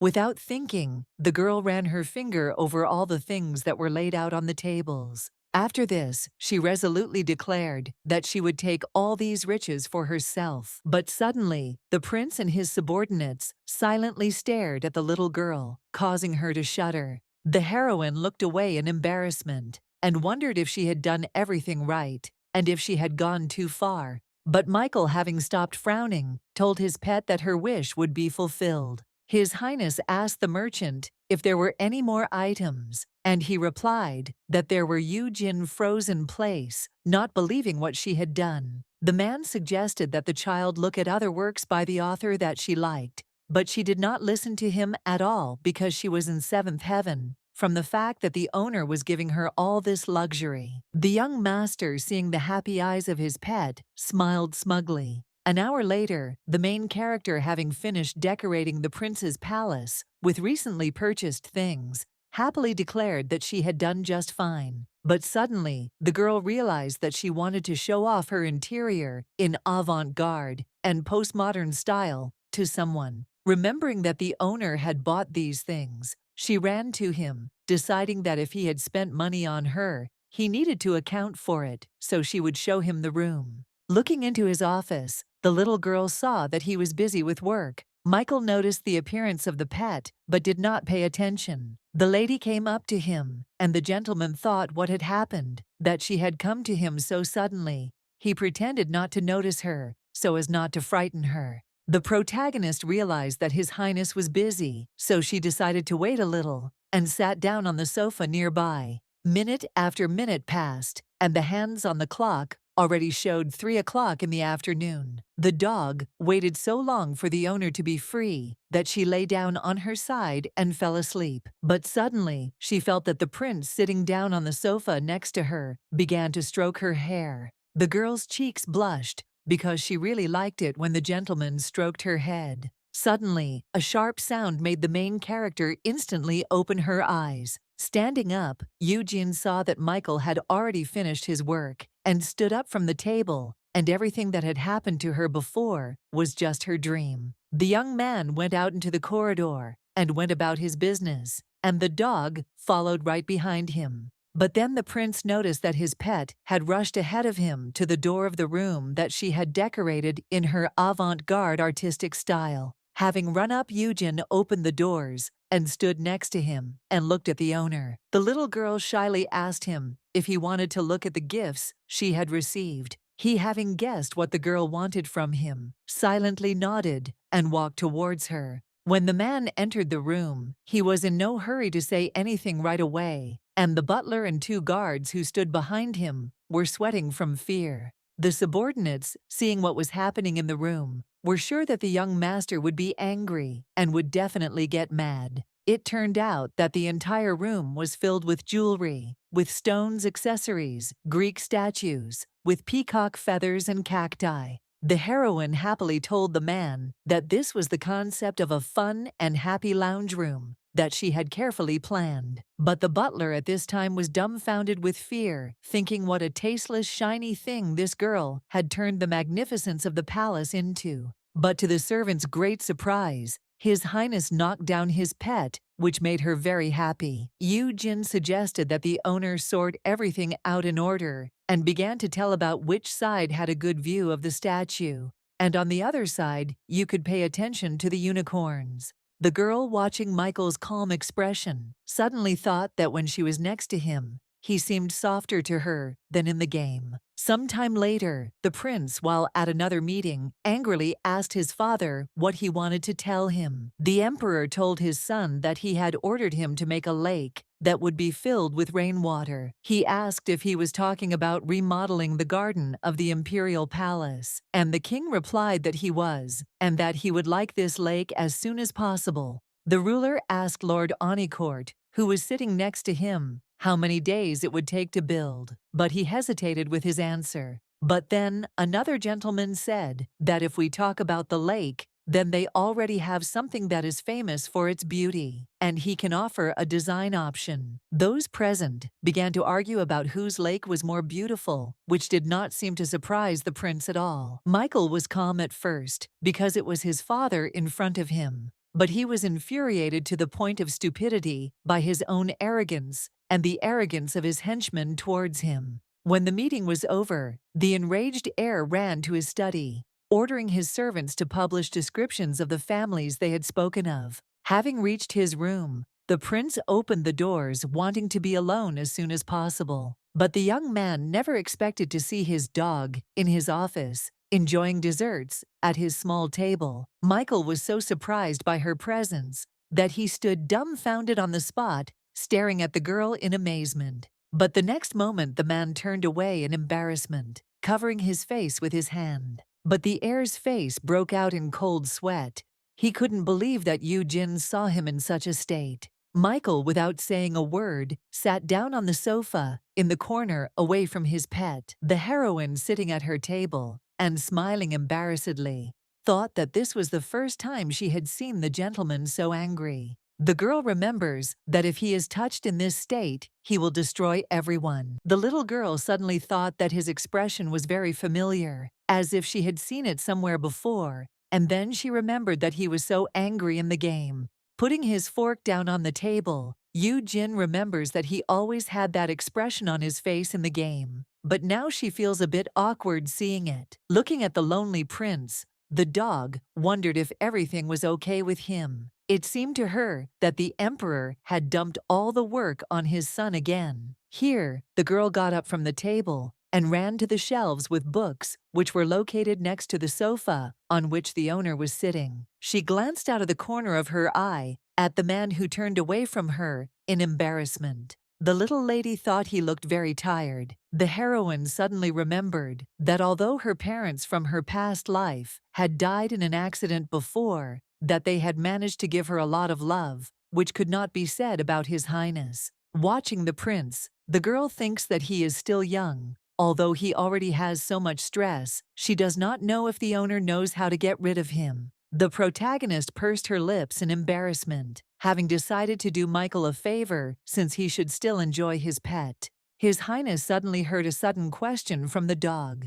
Could he stroke her head? As soon as the man wanted to ask what she meant, she happily lay down on his lap. The young man stared at the child in surprise, his ears blushing. The little girl, seeing this, covered her lips in admiration. She really can't believe that the gentleman's ears turned red. She recalls that in games, it is very rare for a character's ears to turn red rather than their face. Yu Jin, realizing that her plan had worked, smiled smugly, then mentally ordered her master to stroke her head. He fulfilled his pet's request and began to gently stroke her snow-white hair with his palm. Enjoying the sensations, the girl decided to take a peek out of the corner of her eye to see if her owner's mood had improved. The little girl saw that His Highness was looking into her eyes, smiling faintly. The child remembers that he is always silent and looks into her eyes when she speaks, but remembers every little detail that her other interlocutors forget.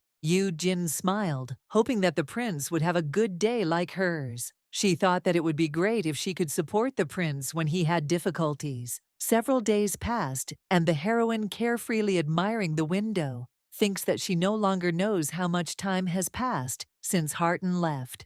During all this time out of boredom, she managed to reread all the books and play cards with Felix, who was already tired of his constant victories. While admiring the scenery, the doggy decides that he needs to do something to pass the time. Suddenly, the protagonist notices that one cloud in the sky looks very much like Kun's paw. Surprised by such a similarity, the girl suddenly jumped to her feet because a brilliant idea came to her that would save her from boredom. She happily invited Felix to go see Kun. He asked if she wanted to go to the princess's chambers, and she said yes. The little girl ran to the exit, but the knight suddenly blocked her path, not forgetting to grab his sword. The smile on Yu Jin's face disappeared. She looked at the man in surprise, wanting to ask what he was doing. But Felix suddenly told the girl sternly that she could not go there, after which he asked her to return to her place. The girl was angry at this, and she angrily asked the guy not to joke about her like that.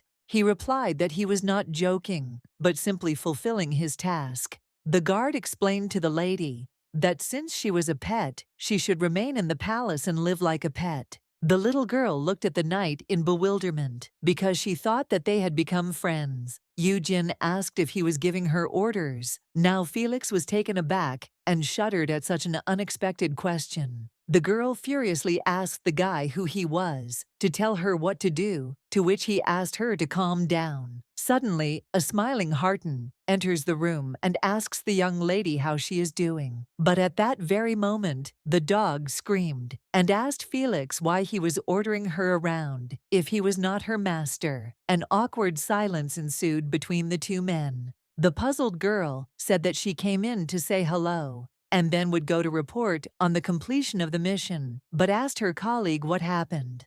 But suddenly, the prince's dog rushed into the guard's arms, barely holding back her tears. A minute later, the knight explained to her friend that his job was to protect and accompany. The girl asked him why he was intimidating the child. Yu Jin, watching her favorite from the side, enjoys how she scolds Felix. She mentally asks her friend to punish him more. The man sheepishly bowed his head to his colleague and said that he would improve. Harton ordered him to go and find out if they could borrow a carriage so that they could go to the princess's palace, and he obeyed. The knight, wandering along the corridor, complains to his ears about how hot-tempered the little one is, and it turns out that she is quite the villain, and his colleague returned on time. The young man thinks that Yu Jin is like this because she only thinks about herself. Felix understands that no matter how much the prince cares for her in the palace, even ordinary servants have a higher status than commoners.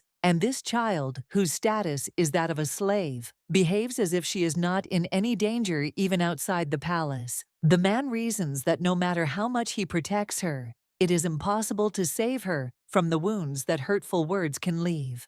The guard recalled a situation that had happened a few days earlier. An unknown man from the palace grabbed the girl by the face and told her that she was a slave. The stranger with the mustache looked at the blonde in bewilderment and wondered why the prince liked her, even though her hair was not such a perfect white color. The main character, frozen in bewilderment, suddenly thought about the status of this gentleman, while the mustachioed uncle was indignant about why His Highness chose Yu Jin. The girl made a quick analysis, carefully studying the man's appearance. She finally completed her scan, and the results showed that he was most likely the leader of the group, not an incompetent boss or anything else. The dog realized that this stranger was not such an important person, but she was still angry with her because they told her one thing and she did the opposite. The leader of the group kept yelling at the little girl for blindly relying on the prince's kindness, not knowing the rules,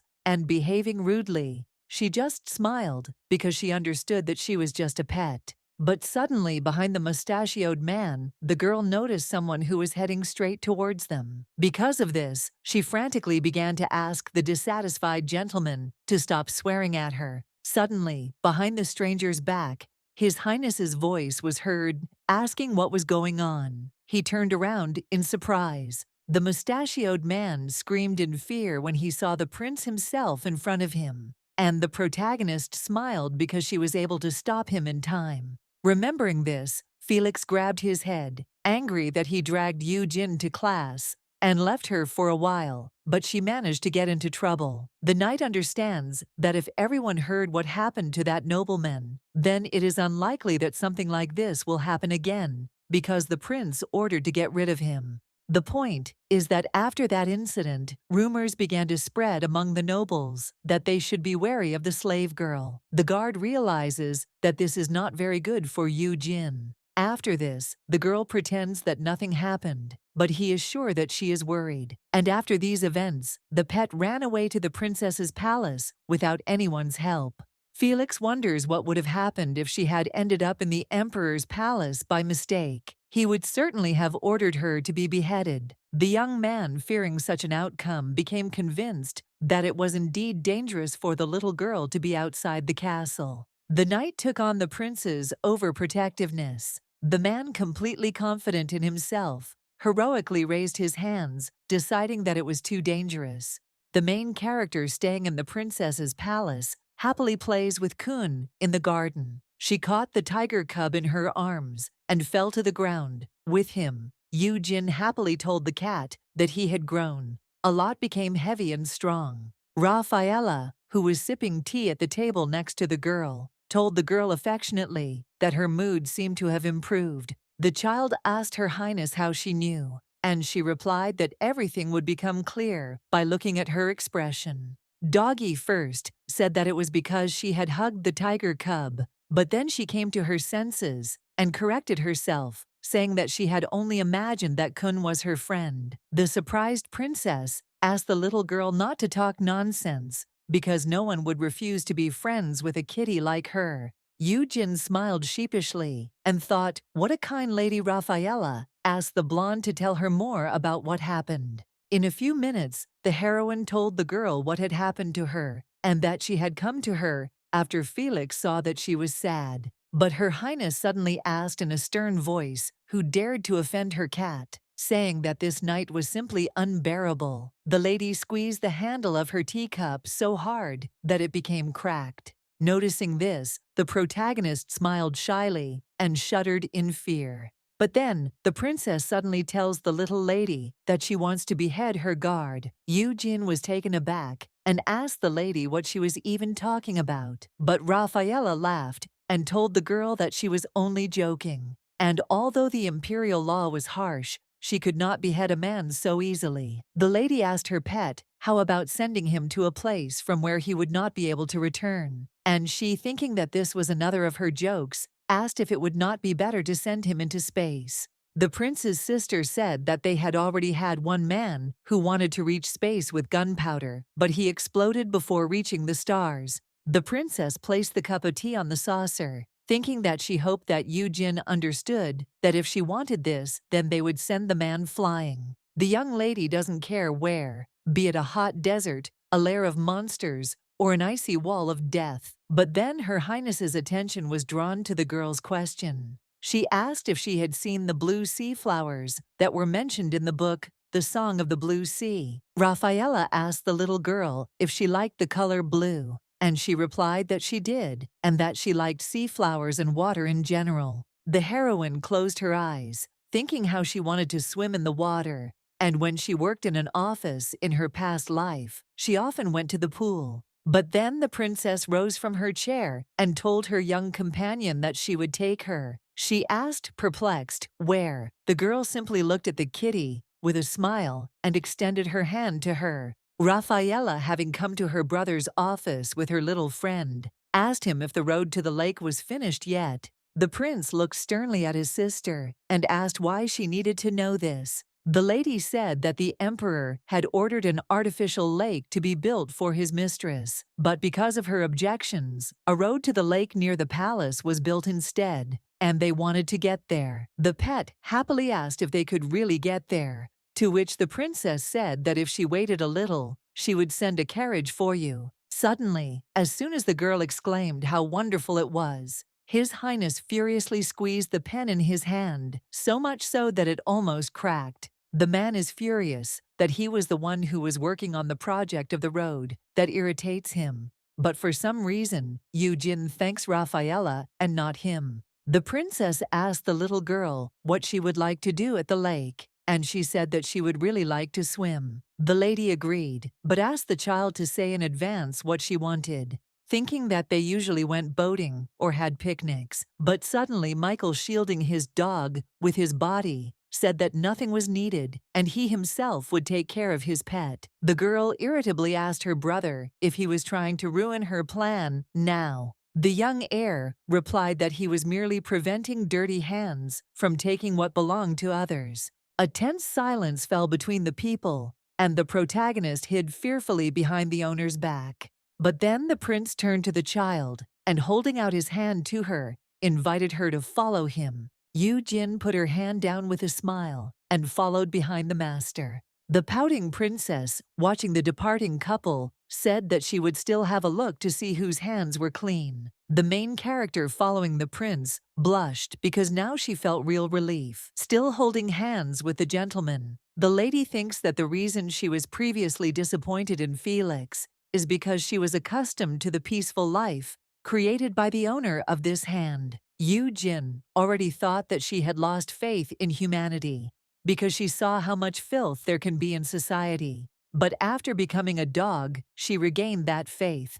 Looking at the prince, the little girl wondered if she really had the essence of a pet. But then she smiled because she decided that these were different things because they were a dog and an owner. The protagonist knows that people betray each other all the time, but dogs don't do that, and so the owner won't abandon his pet. Suddenly, after some time, Yoo-jin was stunned by the sudden news. She asked Michael in fear what he meant. He calmly repeated that now the shackles attached to her neck needed to be removed. The girl's trembling hand grabbed the silver medallion. The child is terribly frightened by the fact that for some reason they want to get rid of her shackles. A memory from the original game comes to the little girl's mind, where Michael, holding Canis's collar in his hand, smiles and asks if she is happy. The girl with ears and a tail angrily replied to the man that she was happy until she saw him again. The gentleman grinned and, handing the maid the collar, asked why she left without putting it on because that was not allowed.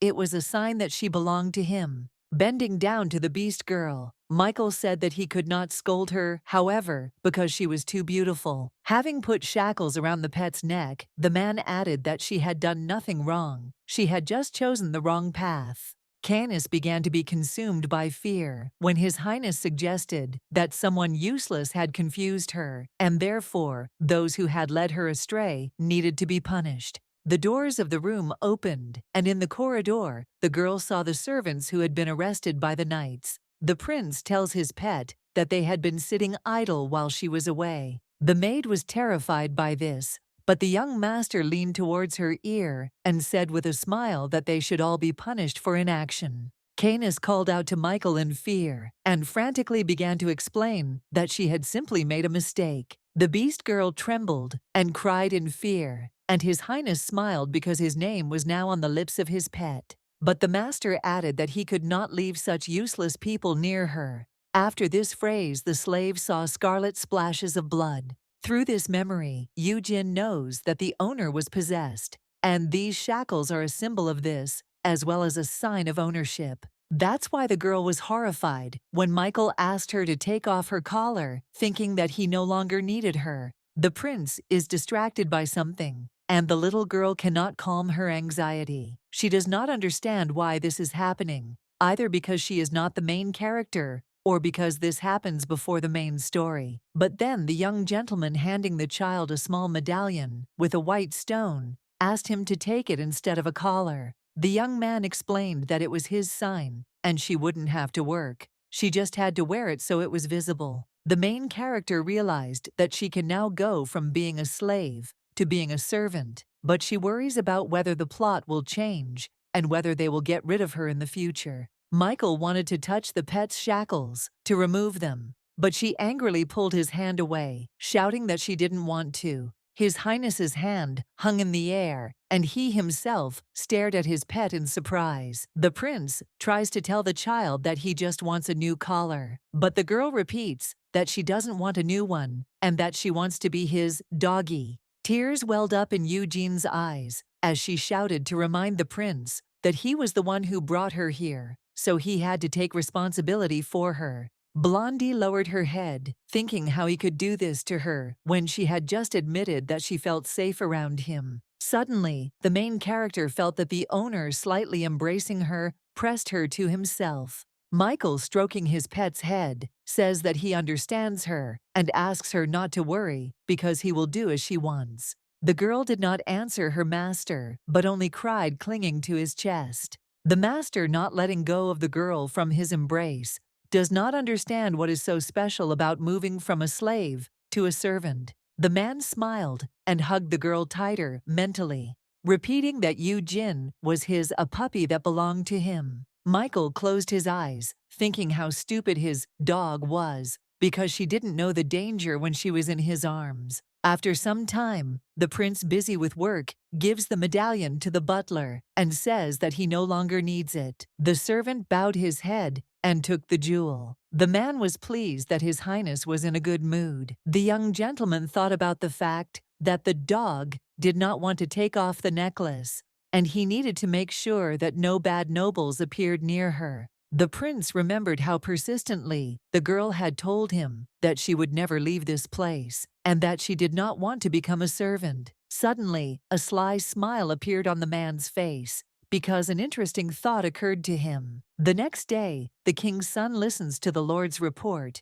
As he ordered, they are fighting the famine in the province of Tiraha. Michael said that this is good and that they should use the budget wisely. But as soon as the prince told the man that he seemed interested in his pet, he suddenly excitedly replied that this was not the case at all. The Lord immediately bowed his head because he decided that this would be the end for him, because that butler had lost his hand, because he dared to contradict the Lord's dog. But Michael, calmly examining the documents in his hands, said that this girl would continue to live in the chambers next to his. A deathly silence fell over the hall, because everyone, including the nobleman, thought that His Highness had a grudge against him, for which he would pay. The heir, looking at the Lord with a smile, thinks that he told them the truth, and he wonders how they will perceive it. The young man thinks that the girl has settled in perfectly there, and although she is not a princess, as long as she likes it, there he is not going to change anything. Here the prince thought about something he had never thought about before, as he was busy with his father's errands: what his pet would look like in the role of a real princess. The officials, having left Michael's office, began to discuss among themselves how some slave could remain to live in the princess's chambers. The gentlemen all decided at once that this news should be told to everyone as soon as possible, and it would soon fly around the world. Finally, the princess, as promised, arranged a picnic for the kitten and her owner on the shore of the lake. There were 3 knights next to them, including Felix, who ensured the safety of the vacationers. The table was decorated with delicious cakes, muffins, strawberry pudding, and cookies. Raffaella asked the little girl if she liked desserts, and she responded with admiration that their taste was simply incredible. The lady said that they were prepared by one of her best pastry chefs, and if she came to visit her, she could eat as many of them as she wanted. The prince, frowning, said that there was enough food in his palace, so she had nothing to worry about. The sister asked with a smile if the kitten liked her desserts better, and if he would lock up the girl who so wanted to visit her palace. Michael's hand trembled, and he replied irritably that this was nonsense. Yu Jin, who was sitting next to him, cried out joyfully and stood up. His Majesty, watching the pet, thinks that this is really stupid. The child cheerfully pointed out the beautiful waves to his friends, and the young gentleman was struck by the thought of how beautiful his little girl looked under the warm sun. He did not want to deprive her of this pleasure. Yu Jin, taking a basket with her, went to the shore to feed the swans with bread. At this time, Kun, who was sleeping nearby, suddenly opened his eyes because something interested him very much. Seeing the happy girl feeding the birds, it occurred to the tiger that she was his friend, and the swans were very beautiful toys. Excited by the opportunity to play with the birds, the cat jumped to his paws and rushed towards them. Raffaella, noticing her pet's excitement, loudly shouted the command, "No!" But the tiger cub didn't hear her. He jumped at the child, who turned around confused by what was happening. From Kun's unexpected attack, the main character fell straight into the water, creating a large, noisy splash. Amidst the streams of water and frightened birds flying in different directions, the girl replaced the owner on the shore, who excitedly called out to her, forgetting everything around her. For a moment, Yu Jin was surprised that Michael had just called her by name for the first time. The princess, seeing that something had happened to the kitten, suddenly froze in a daze, thinking that now perhaps her chance had appeared. But the girl was suddenly overcome with confusion, so she remained standing. Instead, her brother ran to help the unfortunate woman. The prince, without any hesitation, dived into the water after his girl, who had already managed to sink deep under the water. The man swam up to the dog, who was trying with all his might to hold her breath as long as possible, and grabbed her with his hands. Very quickly, the young master emerged into the air, holding Yu Jin in his arms. The knights rushed to help His Highness, but Felix hesitated and remained in place. The guard thought what an idiot he was. He stood there and did nothing until the prince ran into the water. The protagonist, soaking wet, tried to cough, and Michael, who also had not a single dry spot left on him, told her that everything was fine and that she just needed to breathe through her nose. Tears came to the girl's eyes from fear, and because she fell so unexpectedly, she couldn't remember how to swim at all. Suddenly, the blonde looked up at her owner and saw him looking at her with an intent, unperturbed gaze, while drops of water flowed down his face. The gentleman shouted at the knights, asking why they were standing there doing nothing, then ordered them to immediately bring him a towel and hot tea. As soon as His Highness came out of the water with the injured woman in his arms, Kun became attached to him and began to meow, asking them to play with him. But in response, the little animal only saw the prince glance at him with a look full of anger and discontent. The tiger cub was so frightened by this expression that he hid behind the back of his mistress, who ordered the servants to find new dry clothes for the girl. Rafaela watched as Yu Jin, wrapped in a blanket, was escorted by a servant to the carriage, where her appearance would be tidied up. The girl thought that she had missed her precious chance, which she had been so close to. If only she had run, then. The maid, drying the girl's wet hair with a towel, is amazed at how scared she was when she jumped into the water. Another maid remarked that Kun probably did too, and that the princess should have taken better care of her pet. The little girl smiled and said that everything was fine, because the tiger cub was still very small. The servants laughed at the word doggy and reminded her that she too was still a child. Yu Jin thought that although she looked young in reality, there was not that big of an age difference between her and the prince. Remembering the owner, the girl involuntarily thought about how strong his hands and grip were. He turned out to be stronger than she expected. Suddenly, the heroine covered her face with a pillow, deciding that she had simply swallowed water, which is why such thoughts were creeping in. The worried maids did not understand what was going on. While the kitten was being changed into new clothes, the princess silently watched the beautiful landscape, the clear blue sky, and the blinding waves. But then her brother appeared behind her and sternly told her that she needed to raise her cat better so that he could not harm the other puppies. The lady stroked her tiger and said that he had a name, Kun. He said that he didn't care, but the princess added that the girl's name was Yu Jin. The prince fell silent with such surprise in his eyes, as if his sister's words had made him think. But a moment later, he raised an eyebrow in confusion and asked what she meant by that. Suddenly, the servant announced to the masters that Yu Jin had changed her clothes. The girl returned to her friends in an elegant beige dress. Rafaela hurried to her and asked if she was feeling well. Her Highness gently took the cutie's cheeks and asked if Kun had scratched her, and she replied that she had not. Michael, having watched his sister and the dog, decided to turn around and go about his business, which drew Yu Jin's attention. Suddenly, the little girl called out loudly to her owner, which made the prince shudder and freeze with his back to the child. The man decided to remain motionless and not turn around, because he thought that she would be scared if she met his gaze. Suddenly, the heroine, having run a couple of steps, appeared before the gentleman's eyes. Looking His Highness straight in the eyes, the girl blushed. She asked him to wait a little, as she wanted to tell him something. The young man, without saying a word, prepared to listen to his pet, only mentally noting what beautiful puppy eyes she had. The gentleman thought that maybe that was the whole point.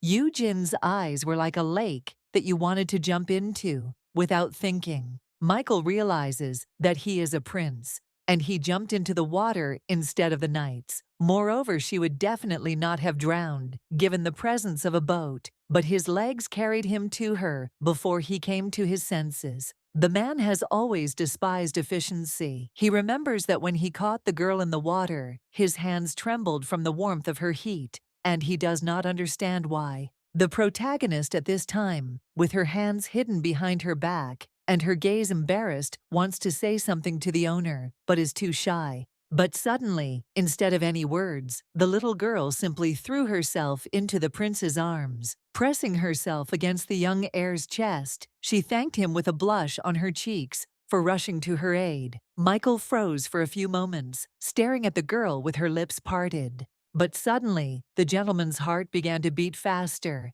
and he suddenly realized that for reasons unknown to him, it was becoming difficult for him to breathe. The gentleman's ears turned red. He covered his mouth with his hand in surprise and embarrassment because even after being immersed in water, his breathing had not been disrupted. But here it was. Meanwhile, the main character continued to enjoy hugging the prince, thinking that, as she expected, he was a reliable person. But suddenly, she opened her eyes because she caught herself doing something like that. Realizing this, the little girl moved away from her uncle and lowered her gaze, trying not to look outrageous. Yu Jin blushed from embarrassment, but in her mind, she began to justify herself, saying that she was simply trying to behave like a pet because the only way they expressed gratitude was through affection. The prince, lowering his palm, was also surprised that she had pulled away from him first and that she had never hugged him before, only occasionally approaching him. Suddenly, the pet, looking into the master's face, became even more embarrassed than before because she saw his smile. Trying to cover her flushed face, she modestly asked the man why he was laughing. His Highness, touching the girl's hair, said that this was a natural reaction, and it was not surprising that he saved her because she belonged to him. The young man's palm stroked the little girl's cheek, and she began to look like a tomato. Suddenly, the heroine shouted that she urgently needed to return to the carriage and ran towards it. Having closed the door to the cabin and sat down on the sofa, she breathed a sigh of relief and, wanting to calm herself, thought that it was just an accident. Pressing her palms to her chest, the blonde suddenly wondered if that was really the case, because maybe he was just surprised by her expression. Yu Jin remembers that she often played the golden cage, but she had never seen the prince like this. Soon the stars descended upon the kingdom, and the windows of the luxurious palace lit up. The protagonist, as usual, went into her room, but was met by Felix, who bowed his head and said that he had gone too far last time. The girl, not expecting an unexpected apology from the man, asked him again in surprise. He repeated that he had made a mistake, or rather had failed to complete his task, for which he asked forgiveness. The knight wondered why it was so difficult for him to say this. The guard suddenly realized that if the little one had made a mistake, he would have behaved completely differently. Felix decided to face the truth. Even though Yu Jin was small, she was trying. She seemed like some kind of selfish cat, but in reality she cared about everyone in the world. The young man doesn't want to give up training because of the escort, so he has to find time to train with Harton. During the process, he sometimes told the dog about everything that was happening inside. The girl did not understand why Felix was so popular empty, and considered him cute, and often joked about compliments in his direction. But the guard, scratching his nose, realized that she was his friend after all. The lady tries to take care of everyone, so he should try to open up to her. Finally, the knight said the right words. He apologized and admitted that he had been rude to her because of a situation that did not exist. The heroine was slightly embarrassed, but without losing her pride, she said that if he said so, then she would probably agree. The warrior did not expect such an impudent response to his apology, so an awkward silence arose between them. The doggy, smiling shyly, offered her friend some tea, to which he agreed, saying that he really loved herbal tea. Having arranged a tea party, and the heroine thought that he was still awkward, but this would change with time. Spending every day with Felix, they finally became close. The next day, the prince, as on other working days, was busy with business in his office. But then he glanced at his pet. The girl, swinging her legs, was reading a book lying nearby on the sofa. The gentleman was surprised that she was lying there for hours and doing nothing. Suddenly, the heroine, as if feeling the owner's gaze on her, turned in his direction. But he immediately lowered his head as if nothing had happened. The protagonist, looking sadly at Michael, thinks that she imagined that he was looking at her. Here, Yu Jin thought that she wanted to thank him somehow, and that he was not moving, as if his legs were numb. The little girl understood that this was not a good sign. Having decided that this was unacceptable for his young body, and that his health must be protected, she rose from the sofa and headed towards the prince. The girl, standing right in front of him, resolutely asked him to go for a walk with her. The butler and the guards, who were standing near the young master, were completely shocked that the little girl was forcing him to do something. Soon the main character was happily walking towards her favorite seating area in the garden, followed by His Highness. The girl sat down on the swing, and Michael looked around to find somewhere to sit. Finally, the man decided to sit down on the stone bench directly opposite the swing. The young lady asked the gentleman why he worked so much, and he replied that such were the duties of a prince. Then the little girl asked in surprise why he worked so much, and Michael said that this was the custom of the emperor's heir. Jin frowned and thought that in this world, it was as if the concept of child labor did not exist, and if young people grew up with this, they would always be exploited. Suddenly, His Highness's eyes widened when the dog asked what was included in this. The heroine angrily shouted at the owner that he was working as if he were the only one dealing with state affairs, and as if without him, everything would fall apart. The pet added that she was not happy with the emperor because he shifted his responsibilities onto his son, which is why he worked himself to the point of exhaustion. Suddenly, the protagonist fell silent because she realized that she had allowed herself too much. The girl's head immediately began to spin because she decided that her impudence would be the end of her because she had just insulted the emperor.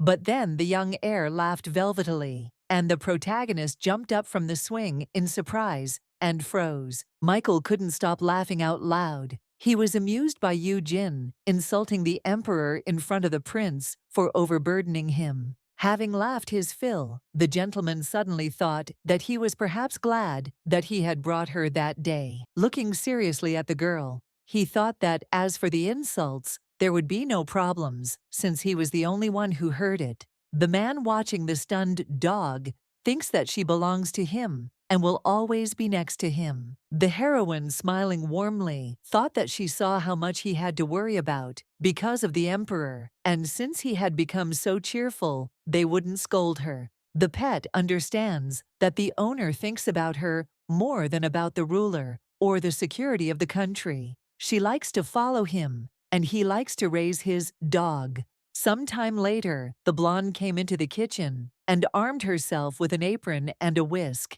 and declared that she was obliged to thank the owner. But then she turned back and looked at Felix, adding that she would cook with a friend. He, frightened by the girl's mood, apologized once again. Showing the palace's head chef her drawing on a notebook, the protagonist said that she wanted to make exactly this kind of cupcake. The baker said she meant fairy cake, and he liked that too. Jin was surprised that cupcakes were called fairy cakes here. Having poured some milk into the bowl, the dog began to carefully whisk it. Her arm quickly began to ache from fatigue, but when she glanced at Felix, it turned out that he was already cooling off since he had managed to froth the milk before her. This made the little girl very angry and gave her the motivation to continue interfering because she was slower than that hated jock Felix. After such hard work, the girl fell on the chair, giving up her last breath. But the cook said that now it was time to put the dough in a pastry bag. But the knight, as soon as he began this task, accidentally squeezed the bag, causing the dough to fly everywhere. When the man looked around, he saw that he had smeared his dough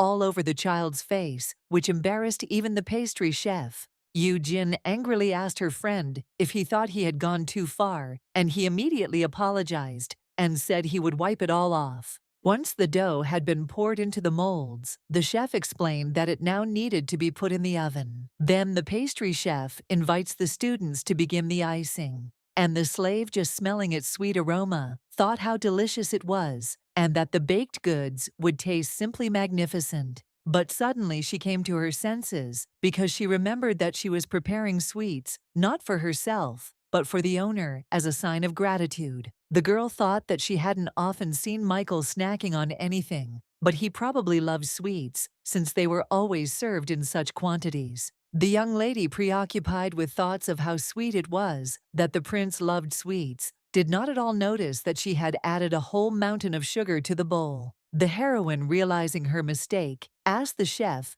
if she needed to redo everything, but he sheepishly said that everything was fine and she could do it to her taste. Soon, the cupcakes were baked, and the head chef, taking them out of the oven, said that now was the time to decorate them with icing. The protagonist carefully squeezed cream onto each pancake using a pastry bag. Finally, she had beautiful cupcakes decorated with strawberry cream, grated chocolate, and cute sprinkles. Arriving at the door of the master's office, she greatly surprised the butler who was standing there. He anxiously asked the little girl what she was dragging with her. She, smilingly holding out a cart with prepared sweets in front of her, says that this is a gift for His Highness. The man was overcome with fear when he heard this, but he was even more shocked by the fact that the girl was essentially bringing him lumps of sugar. Belobriska asked if she could come in to see Michael, and he said yes, thinking anxiously that after 10 years of service,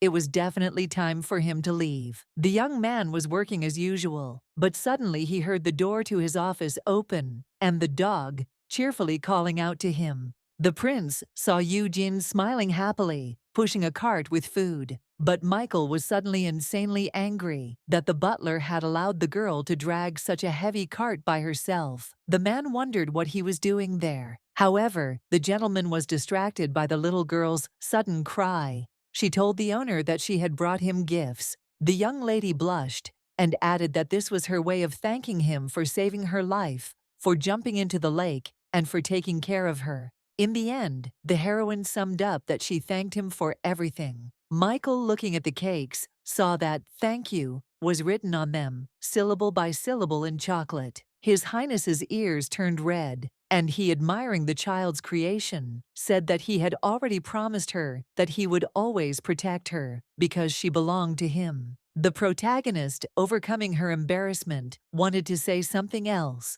but he thought that the problem was that she was his. She was sweet and unpredictable. He was not surprised that he wanted to kidnap her every time. The prince decided that he had to hide Eugene somewhere in the heart of the palace, surrounded by the empire's most secret things. The pet, with flushed cheeks, asked her owner if he liked sweets, and said that she had made these cakes herself. The gentleman's gaze fell on the sweets, and he was convinced of his suspicions. He must keep his dog locked up.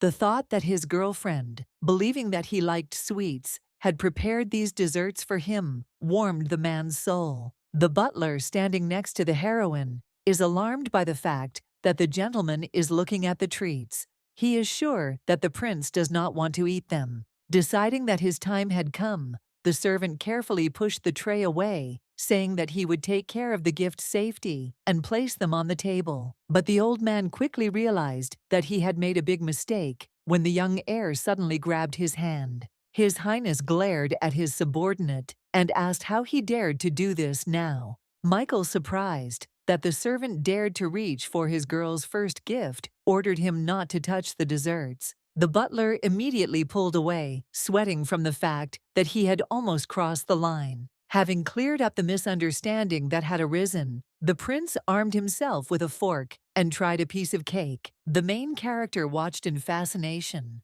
as the owner tried her creation, wanting to understand if he would like it. The butler thinks that he will need to brew black tea for the master as soon as Eugene leaves, because he does not like strong flavors, neither sweet nor salty. But suddenly, Michael told his pet that she had done very well, which made the girl very happy, and stunned the servant, who decided that he was lying. The subordinate sighed, thinking that it turned out that the heir loved his dog more than he had assumed. The man could not believe that the prince was lying to her. But the butler had no idea that His Highness actually really liked the taste of the cupcakes. He sincerely believes that Eugene is a true mistress. After some time, only crumbs remained from the desserts. The old subordinate had no idea that sometimes feelings of love affect a person's habits. A new day dawned, and a luxurious carriage set out from the prince's palace on its way. Eugene, sitting on the seat, thinks that her pancakes turned out better the second time,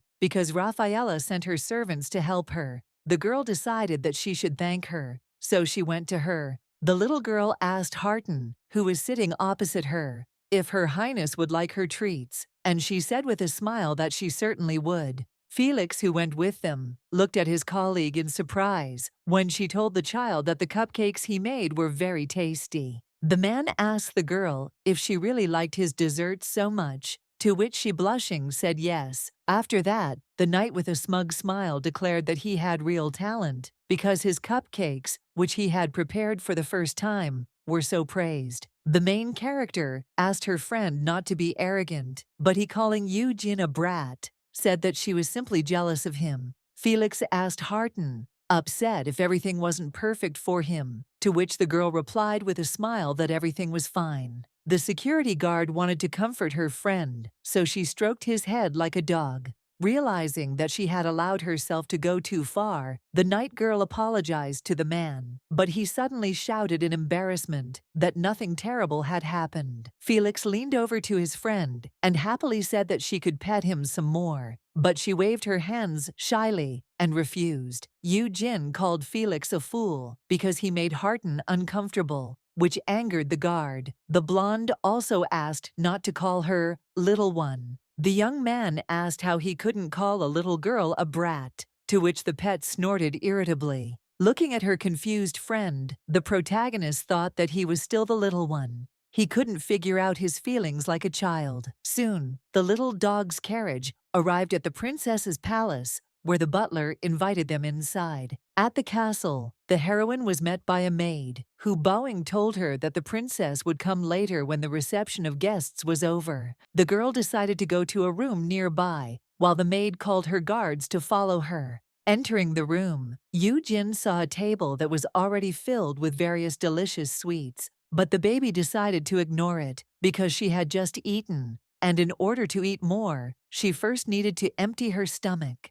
The young lady continued to look around the room when she suddenly noticed a very beautiful object on the nightstand. Belobriska assumed that it was perfume. The pet wanted to smell their aroma, so she opened the bottle, from which an enticing smell immediately came. The aroma enchanted the girl like hypnosis, and she immediately, feeling a strong thirst, did not even notice how she brought the fragrant substance to her lips. But as soon as the main character took a few sips, she immediately felt the effect of magic. After some time, Rafaela burst into the room cheerfully exclaiming to the kitten that she had already arrived. But the girl suddenly froze in surprise because she heard nothing in response, and moreover, she saw no one in the room. Worried about where her little friend might have gone, the lady began looking for her in the middle of the room, when she suddenly noticed an open jar on the floor. While looking for some other clues, His Highness heard a certain pix out of the corner of her ear, a quiet high voice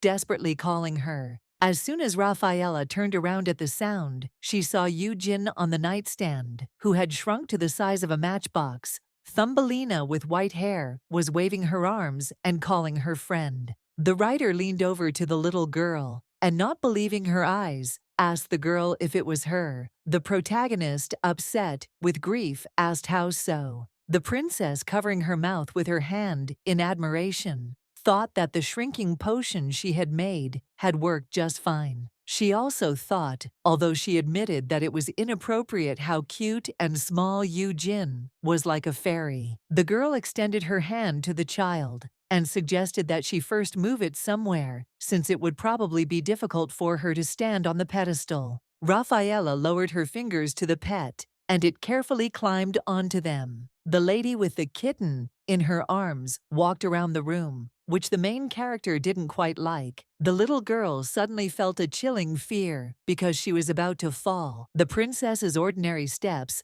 seemed like a real earthquake to Thumbelina, and she fell sharply on her back in her palm. Noticing this, His Highness fearfully asked the little one if everything was okay with her. She, trembling with fear, only grabbed the lady's finger tightly, thinking that she almost fell as if from a skyscraper. But Rafaela suddenly felt touched by the girl, although she admitted that now was not quite appropriate to think about such things. The girl transferred the crumbs to the cake, namely to its soft layer onto which the heroine carefully stepped. Yu Jin was very surprised by the softness under her feet and kicked it a few times, while His Highness offered to explain to her what she had drunk. She said it was a potion she had created based on one from her book, although she didn't include it in the plot because she thought it was too weird. The lady admitted that it was her mistake, and she needed to remove it before she arrived. The little girl waved her hands and said that everything was wrong, and that it was all her fault because she drank it without even thinking with her head before doing so. But the princess pointed her finger at the kitten and objected that she was not to blame for this either because it had been specially enchanted. The protagonist remembered that as soon as she opened the jar, she really wanted to drink it for no reason, as if it was asking her to do so. Rafaela told her friend that she was vulnerable in her condition, so she had better stay at her palace. Then the lady said that she would return soon. Thumbelina with white hair asked how long it would take for her to grow back, and she explained that she just needed to brew the right potion. Then the young heiress told the girl that she would use magic to make her stronger so that she could easily lift objects and speak loudly. Immediately after her words, the girl bewitched the main character with her charms. Thanks to this, Yujin found that her voice had indeed become louder, as if she was speaking into a megaphone, which made her very happy. Rafaela waved goodbye to her pet and said that she would go brew a potion. She shouted that she would wait for her knights here for now. As soon as the princess left, the main character tiredly fell onto the cake, thinking about what an annoying situation had happened to her. But then the girl squeezed the soft top of the cake like snow, and a small lump came off.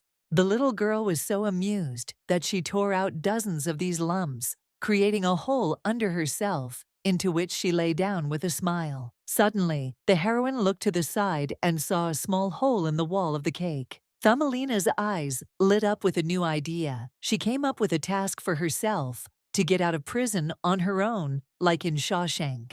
Yujin began to poke around inside the cake like a mouse digging a hole. Having dug a tunnel for herself, the blonde finally got out of the cake and stepped onto the table. Looking around, the little girl saw a bunch of giant plates with giant desserts, which made her think with delight that she had ended up in the kingdom of sweets. Noticing a fork on its way that looked like a huge trident, the dog wondered if Alice felt the same way and if she could pick it up.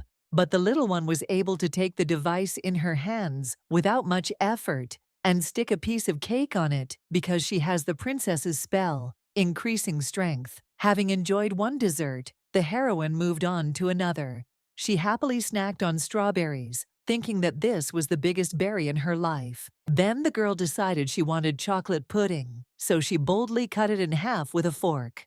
The protagonist was delighted to imagine herself as a chocolate killer, but she didn't notice something unusual. Raising her head up, the dog saw that liquid chocolate filling was pouring out of the cake she was cutting right onto her. Horror was frozen on the poor girl's face. She, fearing that this liquid was about to flood her, called out to her owner. At this moment, the prince's hand, which was habitually busy with documents, trembled. The man wondered what this strange feeling was that he felt, as if someone was calling him. Then the gentleman looked at the sofa where his dog always sat and remembered that she had not appeared that day. His Highness asked the butler how his day had gone, and he replied that if he meant the pet, then she had gone to visit the princess today. Michael wondered what this could mean, but decided to leave the girl alone because she clearly would not behave recklessly. But then Felix comes into the prince's office, introduces himself respectfully, and says that he has just arrived from the princess's palace.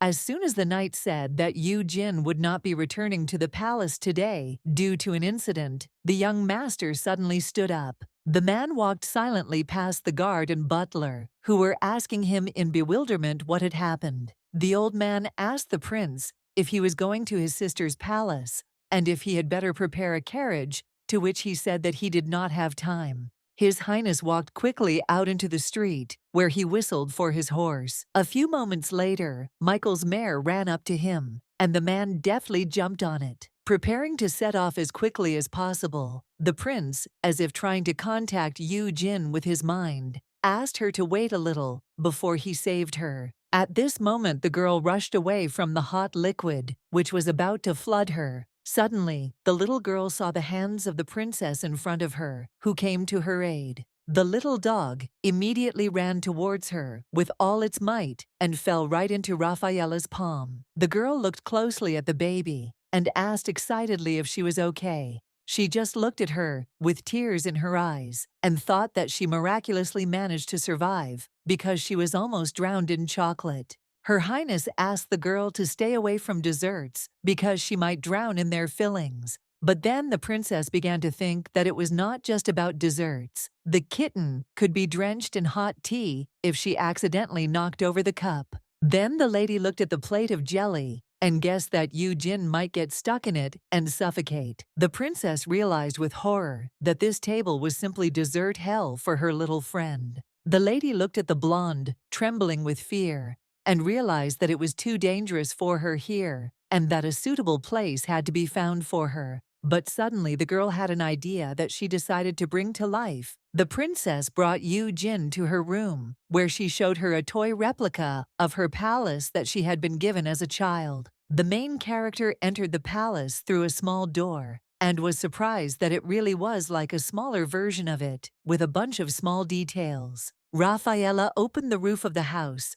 to look at Thumbelina from above and ask if everything was okay with her. The little girl replied that yes, and that she was simply delighted with this palace. In this case, the girl asked her friend to play here while she worked on the potion. The princess sat down at her desk, which was located very close to the mini palace, to prepare the necessary potion. When the necessary solution was ready, the girl simply had to snap her fingers for the magic in it to be activated. Yu Jin looked out onto the balcony of the toy house and was very impressed by this magic, but then apologized to her friend for distracting her. She said that it was okay and that she should let the potion steep.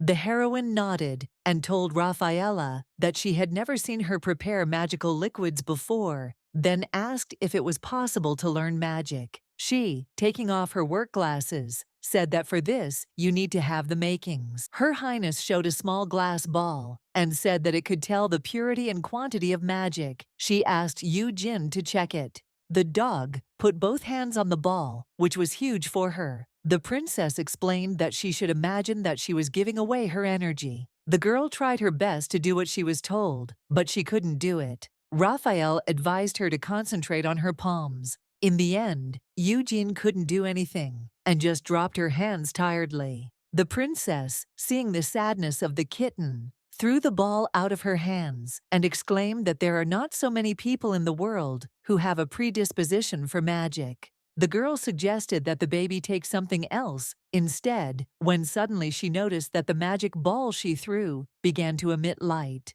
But then the writer was distracted by something else. She heard the excited cries of a maid coming from the corridor. The servant tried to explain to the unexpected guest that she had to notify the princess first, but he ignored her and burst into his sister's office. Without even saying hello, the out-of-breath prince asked Rafaela where his pet was. She, crossing her arms over her chest, said discontentedly that he had arrived without warning, then asked what was the matter. The young heir went to her, asking her not to ask, but to answer. The lady, silently looking away, simply pointed her finger at her little toy palace. After examining it, Michael saw his dog on the small balcony, which looked more like a doll. She smiled sweetly and said hello to him. His Highness felt very uneasy in his soul. He did not understand how Yu Jin could have shrunk to such a size, but despite his worries, the man thought how sweet his girl was. She had become even more charming. Her beauty knew no bounds. Rafaela pointed at the little one and asked her if she could come into her toy palace for a while, and she, feeling like a real dog in trouble, agreed. The girl asked her brother if he could leave now that he had checked everything, but he asked how it happened. The lady asked her brother not to be so threatening. It took Rafaela a few minutes to explain how Yu Jin had become small. The prince thought about the situation and told his sister that it was all her fault. The writer agreed, but added that since it was her mistake, she was going to correct it herself, which the brother did not argue with. Intending to take with him a miniature version of the palace in which the white-haired Thumbelina sits, Michael asked to send the potion to him when it was ready. The princess, indignant, asked the master to stop, and asked if he wanted to leave with Yu Jin. He asked what was so surprising about that. The girl asked the prince if he understood the danger his pet was in being in such a small body, to which he said that he would look after her. But suddenly, the man's eyes widened when Rafaela asked him what he thought would happen to her clothes when they returned to their previous sizes. Her Highness asked her brother with a smile if he wanted to watch this, to which the prince asked confused what she was talking about. Michael flinched when he heard the voice of the dog calling out to him from the toy palace. The little girl looked out of the small door and looked at her owner with big, uncomprehending eyes. As soon as the gentleman met the girl's gaze, his ears turned red with embarrassment. A moment later, the man strode toward the exit, saying he was leaving. His sister, realizing he had finally figured it out, waved goodbye. Michael asked the princess to contact him immediately, as soon as the spell on the girl was lifted, because he would go home with her on the way back. Finally, His Highness asked Rafaela not to repeat her mistakes. She waved at him with a smile, wishing him to leave them as soon as possible. When the prince finally left, the girl told Yu Jin that he had imagined something out of the ordinary, since she had not said that the clothes would not grow with the body. The lady explained to her little friend that if her potion did not work, she could sleep in her bedroom that day, which made her very happy. The potion that the princess prepared was ready only by nightfall and began to work the next morning. As soon as the protagonist drank it and returned to her normal form, she was already in the carriage next to the owner in which she was riding home. But she noticed something unusual. The prince, holding her hand, asked if she was in pain. The dog thinks that although her body is no longer small, Michael's hands are still so big. Besides, the young man is seriously worried about her health, since he leaned so close to her to examine her carefully. Pet wondered if this was like an interrogation, where Michael asked her as a criminal what happened last night, and she replied that nothing. Then the girl thought it was like a press conference. The owner asks how she is feeling, and she happily says that she is fine. Michael told the pet that when we arrived, he would call the wizard to examine her. She looked at the gentleman and realized that he was very worried. The carriage went to the palace, and the heroine realized that a lot had happened in the last few days, so she would refrain from walking so as not to worry the prince. Arriving back at the palace, the protagonist returned to her favorite hobbies, lying on the bed, reading magic books, and eating sweets. Felix looked at her and thought that she seemed to have grown into the bed. He told the lady that the book she was reading was going to be made into a play at the theater. The girl was indescribably delighted when she heard that she would also have magical special effects. The pet thought that in order to go to the show, she first needed to wash and get ready, but this did not stop her, and she jumped to her feet. But as soon as the main character was already sitting on the seat opposite the stage, a strange feeling came over her. It turns out that she never went anywhere, and an impromptu theater was prepared for her right in the middle of the palace. The ballroom, with a band playing music and a colorful stage, turned into a real theater for one spectator, little Yu Jin. The little girl, watching the performance with fascination and snacking on cookies, thinks that you have to be a major player in the world of dog breeding to arrange something like this for your pet, and this is her owner. Ever since the blonde girl returned from the incident, magic books and whatever she wanted to eat were delivered straight to her room. The performance that she wanted to see so much was staged for her right in the palace. The girl liked the premiere of the play the most. Several days passed, and the dog, having dropped the cupcake on the floor, thinks about what a happy and prosperous life she had had in captivity up until this moment. Looking at herself in the mirror, the protagonist was truly horrified by what she saw. She had gained weight. Yu Jin called out loudly to the knights, Felix and Harton, who were standing not far from her.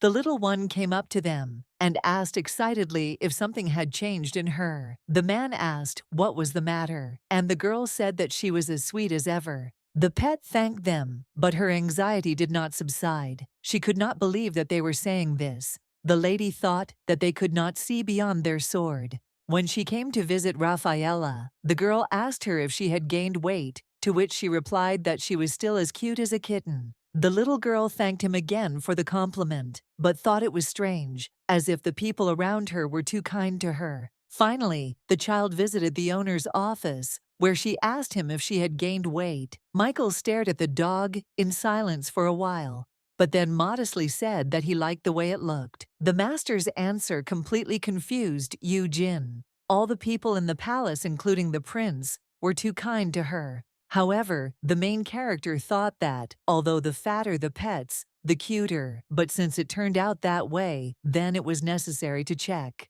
The girl asked the owner where the scales were, and he asked her why she needed them, thinking that she wanted a new toy that she had to buy. The young lady having answered that she simply wanted to weigh herself, since she had gained a lot of weight, the prince sternly asked his pet who dared to tell her this. The protagonist was frightened by the sudden anger of the owner, who, jumping up from his chair, angrily asked what her security was doing. Felix and Harton, who were standing nearby, obediently bowed their heads and admitted that they were very ashamed and could not believe that someone could insult Yu Jin like that. But suddenly, the little girl exclaimed that everything was completely different. She had come to this conclusion herself, and no one had told her this. Understanding the situation, His Highness calmly said that he liked her just the way she was, and the two guards said that she was as cute as always. The protagonist smiled at her friends, but still wasn't entirely satisfied with their answer. Later, the dog found out that scales are only used in the kitchen, but people are not weighed like meat.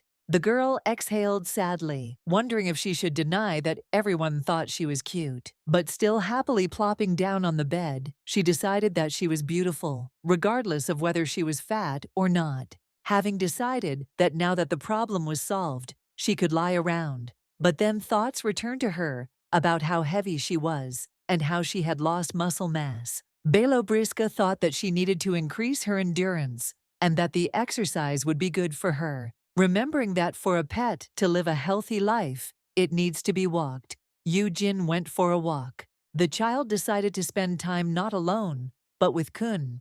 But when the girl saw him, after a long time she became a little wary. Yu Jin knew that little animals grow very quickly, but looking at the tiger, who had grown so much in such a short time, she wondered if it was too much. The white beast growled menacingly and rushed at the little girl, which frightened her greatly. The main character ran away from the beast in fear, but closing her eyes did not notice how the tiger deftly jumped over her. After running a few steps, the animal stopped, sat down on the ground, and looked back at the girl. Kun encouraged his friend with his eyes to run faster, and she, understanding this, continued to run with all her might, telling the beast that she was already hurrying to him. Out of breath, Yu Jin walked to the tiger cub, thinking that she would be bored walking alone. So she took her feline friend with her, but this was her mistake. The beast sat and waited for the doggy. Since they walk together, they either have a walk or a beating.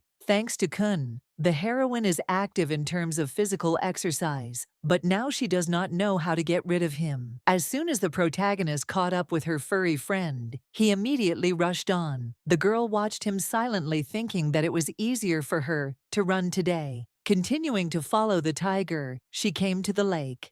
The pet thought about the fact that today she went further than yesterday. After admiring the water's surface, the heroine remembered that Kun also liked swimming. Without thinking, the dog called out loudly to the beast, and he, raising his head, saw the stick she had thrown in the air. The cat ran for the stick and plopped right into the water. The white-haired cat praised the tiger, thinking that there was nothing better than swimming to refresh oneself. The animal grabbed the stick in its mouth and brought it back to the girl, wanting her to throw it again. The main character decided to play with Kun again, and getting ready to throw a twig, ordered the animal to get ready. This went on for quite a long time. The blonde played with the tiger until she fell from fatigue, asking him to let her rest a little. Suddenly, the tiger cub abruptly ran off to the side. The unpredictable behavior of the four-legged one confused the little lady. When the pet disappeared from the sight of the girl and her two guards, they suddenly heard a loud, frightened cry. Running to the place where the sound was heard, the protagonist began to call out for Kun. But behind her, she heard the voice of a girl asking the beast to leave her. The girl turned around instantly, and seeing that the young lady was afraid of the predator, she sharply gave him the command, "No." The tiger cub complied, sitting down on the ground, while she approached the frightened brunette and asked if everything was okay. She said that she was scared of him. Yu Jin looked around and saw that there were servants next to the mistress, but for some reason, they did not rush to help her. After some time, the heroine and the rescued lady had a picnic. The latter admitted that she was scared by the tiger, and she asked if he bites too, which she replied that he is tame, but she is not his owner. The brunette said that it wasn't so, because she was the one commanding him, but the blonde waved her hands and said that she was just walking with him, and Kun belonged to Rafaela. The girl admitted that she thought she would be eaten, for which the dog apologized to her and said that she thought there was no one else on the coast except them. She said that everything was fine and that children didn't need to know about everything, to which Yu Jin smiled, thinking that the lady also looked like a child. Then the young lady asked her savior what her name was, saying that her name was Anat, and in full Countess Anat Meteor. Hearing this, the heroine immediately remembered how she watched the master work and how the butlers told him more and more of Anat's wishes. Belobriska immediately realized that in front of her was the emperor's beloved, also known as Setro Jinsan. The protagonist introduced herself casually, thinking that Anat was also a child, although she was supposedly 20 years old and did not look like the person in question. The countess thoughtfully told her young interlocutor that her name seemed familiar to her. Setro said that she rarely goes outside, but decided to take a walk near the lake today. The little girl asked if she liked it, and she said yes. But suddenly, the lady with the red face objected that it was not enough to make someone demolish the palace and build a path. The girl told the protagonist that if she knew about it, then it was a myth. Anat added sheepishly that since Dietrich had decided to lay out a path for her here, she decided to walk along it so that he wouldn't think that he was doing it in vain. Then the emperor's beloved turned her attention to Yu Jin's hair and, reaching out to touch her strands with her hand, said that they were quite unusual. But suddenly, the lady sharply pulled her hand away, and the dog looked at her in bewilderment. The brunette asked the little girl not to think anything like that, and the heroine thought that Anat reminded her of her friend from high school. The countess offered to braid her pet's hair, but the slave thought that the countess was like a desperate child who did not want to be hated. Yu Jin remembers that the owner is a poor teenager who is always overloaded with work. She wants him to rest, but she needs to look at the situation realistically. The girl thought that she was an adult after all, so she wouldn't be rude to Setro and would agree with her idea. Anat happily took up the task. While braiding the heroine's hair, she quietly hummed a melody. Soon, the hairstyle was ready, and the girl invited the child to look at her reflection in the water. She was very surprised to see a beautiful braid on herself. The countess whispered to her friend if it was really beautiful, then said that she looked very much like Elsa. These words echoed in Yu Jin's mind. The girl was even more surprised when Setro said pitifully that it would be ideal if she could use a curling iron. The blonde thoughtfully replied that this was so, to which the brunette said that she didn't have any, for which she apologized. A drop of sweat ran down the stunned heroine's face. She was sure that she had not misheard what Jinsan had said about Elsa and the tongs, which do not exist in this world. She suddenly wondered who Anat was if she knew about things that exist in the real world. The emperor's beloved began to tell that there were also other hair tongs in the form of a hot stick. The pet thought that perhaps she was also from Korea because she had black hair and eyes, and if so, then Anat might know something about Yu Jin. Suddenly, the brunette asked the little girl if she often came here, to which she frightenedly asked what she said, since she was deep in thought and did not hear. The countess sat down closer to the girl and said that she would like to see her, to which the blonde replied shyly that she rarely walked near the lake. The girl said that they could see each other anywhere. The protagonist felt uneasy from the mistress's words, But when she gently took her hands to say goodbye, she became even more embarrassed. Anat smiled right into her little friend's face, waiting for her answer, which made her feel even more awkward. Finally, she squeezed out that they would see each other again, which made the girl very happy. Jin thought that she had to be patient because Setra was the owner's stepmother. The next day, the main character, settling down in bed with a book, thinks that she was unlucky yesterday, so it's better to keep a low profile for a while. But suddenly, she is distracted from reading the book by Felix's cry. He angrily asks Harton how she could not tell him about this. The pet looked at her guards and saw that the man was asking the guard why he was hearing such news from others. Suddenly, the girl seriously asks her partner why she should tell him that she was proposed to. Jin jumped out of bed in shock and asked her darling if she was really going to get married. But an enraged Felix asked the little girl what kind of nonsense this was and who this stupid, fat, narcissistic idiot could marry. Harton, noticing her colleague's displeasure, feigned an apology to him for making her an offer. The two knights exchanged angry glances, and the dog thought that the atmosphere had become somewhat heavier. The guard told her friend that she still needed to see the other knights, and then left him. As soon as the door slammed shut, Felix muttered furiously that his girlfriend's fiancé was a complete fool who only had a title and status.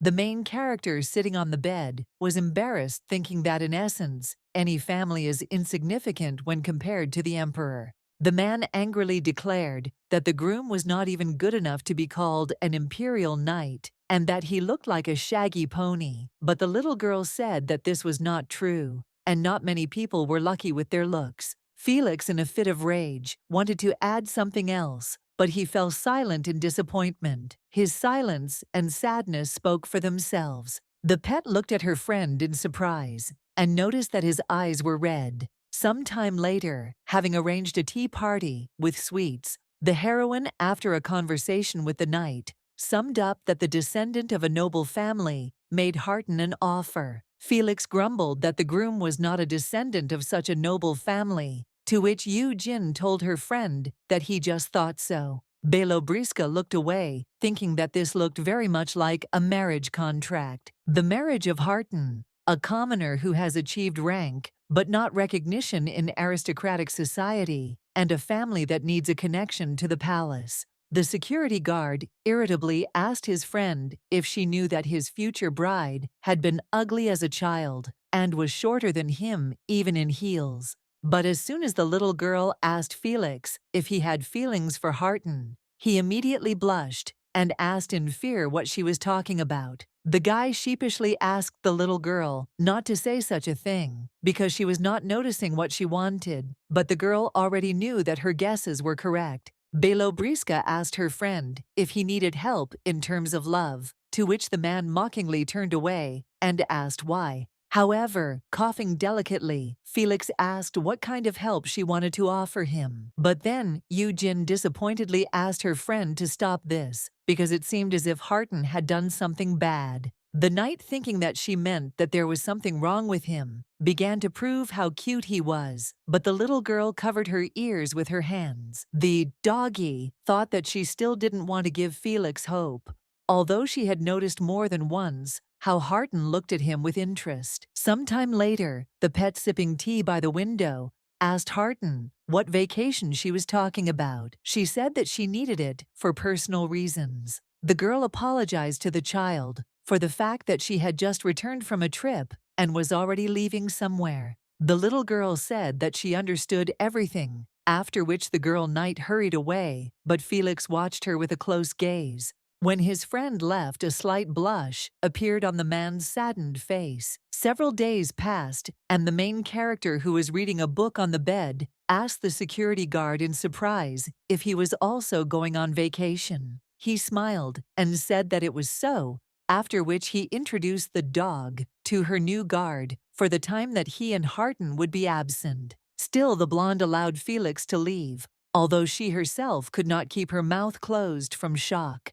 The protagonist slammed the book down angrily, thinking that the two were behaving as they pleased. Having imagined Felix and Harton as a couple in love, the little lady realized that this was precisely why the three of them couldn't be friends. She was now completely alone. The main character wondered whether it would be like this on a permanent basis if they got married. Suddenly, the girl realized that she felt terribly awkward around the unfamiliar guard, so she decided to return to the owner. However, when she entered his office, she saw that there was complete silence and no one was there. Upset that even Michael wasn't there with her, Yoo-jin plopped down on the sofa. But then the little girl realized that she had been too tired in recent days, which is why she quickly fell asleep. Suddenly, the protagonist wakes up, but not in her own body, but in the body of a certain black-haired girl from the real world whose face is stained with blood. When she came to, she realized with horror that she was lying on the asphalt between two people while they were crushed by an overturned car. A foul, strange smell that smelled like fish touched Yoo-jin's nose, making her head spin. Suddenly, the woman covered in blood, lying to the right of the girl, woke up. The heroine recognized her mother in her. The protagonist called out loudly to her mother and wanted to move her hand, but she couldn't. Not understanding why her fingers were so wet, she didn't suspect that they were all covered in blood. The woman touched her daughter's face with her trembling hand and told her that she was still very young and should be close.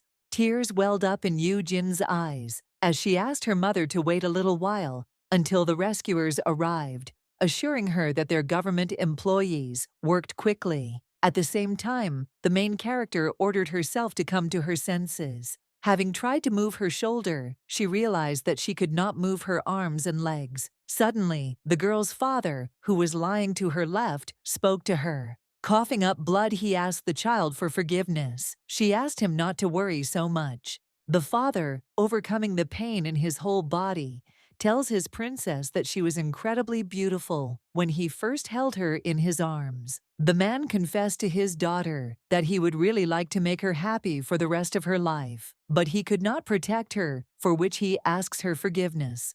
Tears streamed down Yoo-jin's cheeks, but she asked him with a smile what he was talking about, since she would always be by her parents' side. The black clouds gathered over the heads of the unfortunate, and the protagonist's mother and father spoke their last words. The bodies of the man and woman went limp, indicating that their hour was up. The girl caught between them burst into bitter tears, but then the main character, finding the strength to smile, asked her mom and dad not to worry, because she promised them that she would live a good life. The daughter smiled more widely, causing tears to stream down her eyelashes. She once again asked her parents not to worry and to rest in peace. The protagonist woke up from sleep in the same body of a white-haired little girl. She rose from the sofa and looked at the prince's desk and saw that he still had not appeared there. Yoo-jin walked to the window and put her hand on it, thinking that she had not kept her promise. The little girl recalls that for some time it was difficult for her to stay at home after the death of her parents. At first, she was shaking from all this, but then she just quietly cried over the memories. Later, the girl stopped crying, but what she never got used to was the eternal emptiness. In her past life, Yoo-jin often stayed late at work just to avoid sitting at home alone. After sunset, her house became as dark as the world around her. The darkness also did not become familiar to her. The child fell to the floor, exhausted, realizing that she hated all this terribly. Suddenly, someone's hand gently took her cheek and lifted her face up. It turned out to be Michael, who, looking into the dog's eyes, said that he knew that she had been crying and then asked what had happened. But Yoo-jin instead began to howl loudly and burst into tears, tears streaming from her eyes. His Highness was quite taken aback by this, and the girl, still crying, rushed into his arms. The man stroked his pet's hair and assured the little girl that everything was fine. While calming the girl, Michael thought about the fact that he knew that her heart was heavy now, but he did not understand what he should do. Without letting go of the doggy from his embrace, he decided that he would do everything so that she would not cry anymore, because he sincerely wanted to calm her down and lift her spirits. The girl buried her face in her master's chest, unable to hold back her tears, and His Highness tenderly calling out to. The girl said that everything was fine. Suddenly, the little girl noticed that the gentleman had just called her by name. She thought about the fact that she chose the role of the main character because she wanted to. And now it is clear to her that she has become obsessed with the prince. But before the blonde realized this, she had already gotten too close to him, and now wants to return to him constantly. The heroine raised her head up to look at her master's face. Seeing his smile, the blonde realized that he had now become her home. The protagonist doesn't even remember when it started. There was no particular push. After the accident, she ran away from problems, not caring about herself. At that time, Yoo-jin felt like if she stopped even for a second, she would immediately fall apart. But here, when the girl felt alone, a kind man's hand stroked her hair, reminding her of what she had lost. When she was tormented by nightmares, Michael's voice whispered to her and pulled her out of the terrible dream. And when the little girl did not want to be alone, she returned to the palace, the setting sun shining on her back. At such moments, she was always surprised that the prince would deliberately finish his work early and then wait for her to come. For the first time since she said goodbye to her family, someone was waiting for her. The owner is like a sunbeam for the heroine, small, warm, but blindingly bright. He became her home, still calming down in His Highness's embrace. The girl thought about how warm she was. Yoo-jin finally realized that she could tell her mom and dad the truth. She was okay. She was okay. Although her parents certainly didn't expect her to call a doghouse her home, the doghouse she lives in is the most luxurious in the world. Several days passed. The protagonist, surrounded by soft pillows, fell asleep in her favorite gazebo. But suddenly, she woke up from the fact that someone joyfully called out to her and cried out, like, "Finally, I found you." When the little girl got up, she saw a smiling Anat next to her, who asked her if she had slept well. The lady immediately sat down close to the child and told her that she had promised to visit her more often. She thought casually that she had not expected to see her here. The countess began to incessantly ask her tired friend to give her a new hairstyle, to which the young lady resigned herself, thinking that there was nothing she could do. Belobriska did not like this meeting, so she decided to hide in the princess's palace the next day, hoping that she would not find her there. Having done so, the main character spent time with Kun, as if nothing had happened, scratching his belly. But then suddenly, Anat appears, who cheerfully greets the doggy. The little girl, taken by surprise, accidentally squeezed the tiger's tail in her hand. Yoo-jin felt very awkward in front of the cat and asked him for forgiveness. Jin-san looked at the animal and asked if it was the same tiger. The brunette immediately led her friend to the gazebo, offering her to sit there for a while. The pet thought about how she got to the princess's palace in the first place. As soon as the girls sat down at the table, Anat, with the brightest smile, asked the child how she was doing. Without waiting for an answer, the girl began to chatter incessantly about all sorts of things related to hairstyles, while Yoo-jin, who was not interested in this, simply yawned. The next day, Princess Rafaela was surprised that the emperor's beloved came to her again. She looked at her guiltily and agreed, after which she asked for forgiveness. After a few moments of awkward silence, the countess rose from the sofa and told her mistress that she was probably busy, so she should leave her alone and go see what was happening in the garden. Rafaela watched silently as the brunette hurriedly left her room. The princess grabbed her head because she knows that Anat is actually not going to the garden, but to Yoo-jin, and she does not understand why she constantly goes to her. Very soon, the emperor's beloved found her little friend, whom she greeted warmly. She also greeted her, although not very willingly. After that, the countess, seeing that the girl's hair was not braided again, offered to braid it. Setro began to braid the heroine's hair, while telling her about what had happened to her and Dietrich today, although she did not want to gossip about the ruler. But then Anat, looking at the doggy's face, smiled. She realized that she really liked Yoo-jin. The girl had never seen a stranger whose eyes sparkled when he said his name. The countess thought it was because she was still young. Anat Meteor recalls that her name and identity changed forever when she came to this world. In her past life in Korea, she was a beauty school student and had good potential. But one day, everything changed when she decided to follow a cat into a dark alley. After that, she ended up in another world where she met a handsome stranger, Dietrich. Her head became clear around this man, and when he looked at her, his face relaxed. At first, Anat thought that she had become a character in some novel where she plays the role of a rich woman who is looked after by her servants. She got into a life where she is given everything she wants, where a handsome man loves her. All this seemed like a dream to Meteor, but everything ends someday. One day, a banquet was held in the emperor's palace, where the noble guests, looking at Setro, the emperor's doctor, gossiped about what she was treating, since the king was unshakable even in battle. The woman told Duke Jorvan that this was all nonsense, and that he shouldn't say such things in public. The countess overheard their conversation and was horrified when the gossip added that Anat had tried so many times to calm His Majesty's mind. But then her lover appeared next to the brunette, who also paid attention to the gossips and said that it was too noisy here. The next minute, the couple watched in silence as the guards arrested the bone washers, who kept begging the chief for mercy. After this, Anat Meteor was left standing alone in the middle of the hall, listening to how everyone around her was having fun. After some time, the countess huddled up in a ball on her bed.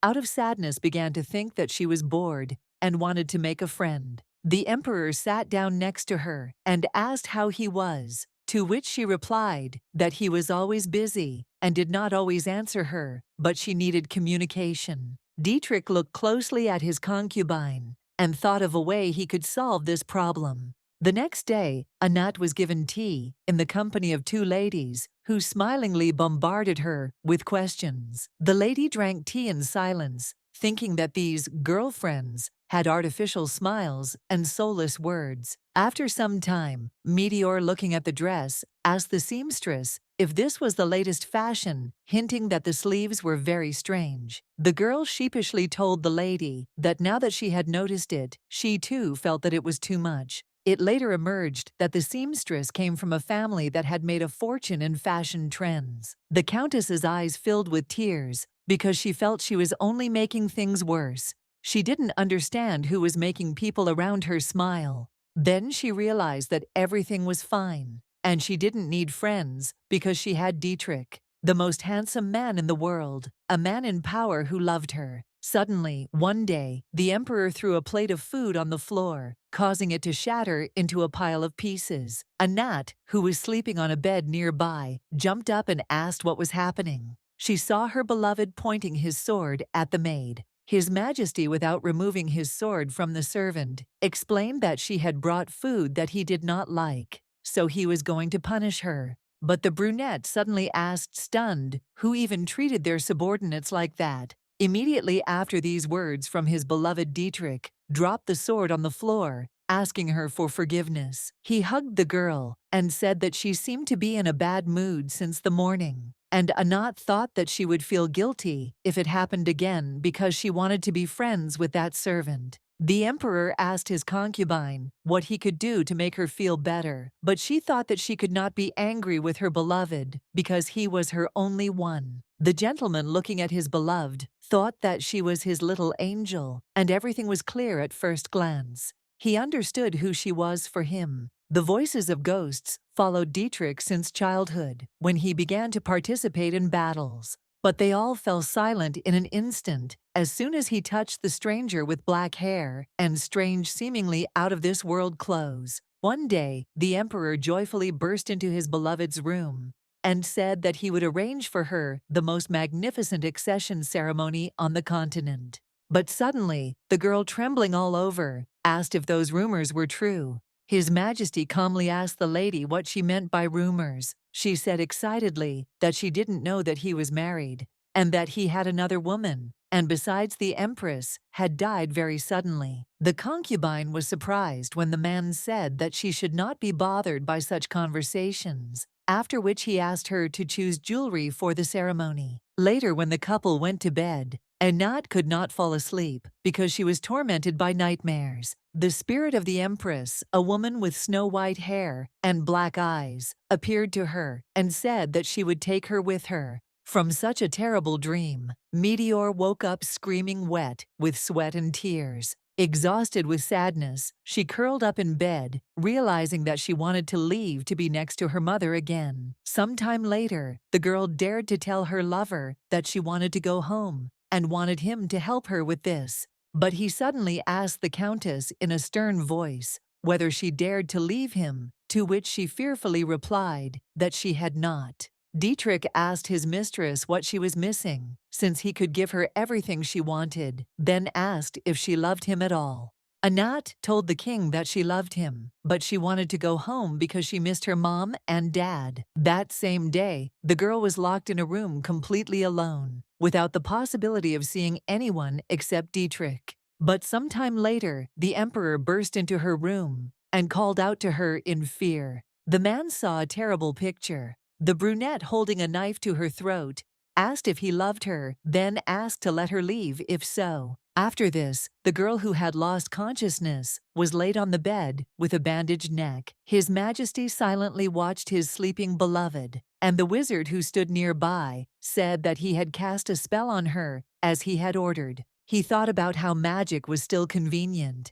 He could erase Anat's memories as much as he wanted, but because of the side effects, other memories could disappear too, unless he forgot them. The magician explained to the gentleman that if you touch some important part of a person's life, such as childhood, it can lead to madness. Dietrich thought that this was a great pity and meant that it would not be possible to seal the memories of her home, and Anat could not be just an empty shell. Very quickly, the Countess woke up and, rubbing her eyes as if after a normal sleep, called out to her lover. The man asked her how she slept, and she said it was strange. The emperor lied to the girl, saying that she had simply fallen asleep on a chair and he had carried her to bed. The relationship started from scratch, was going smoothly, until the empress's mutt interfered.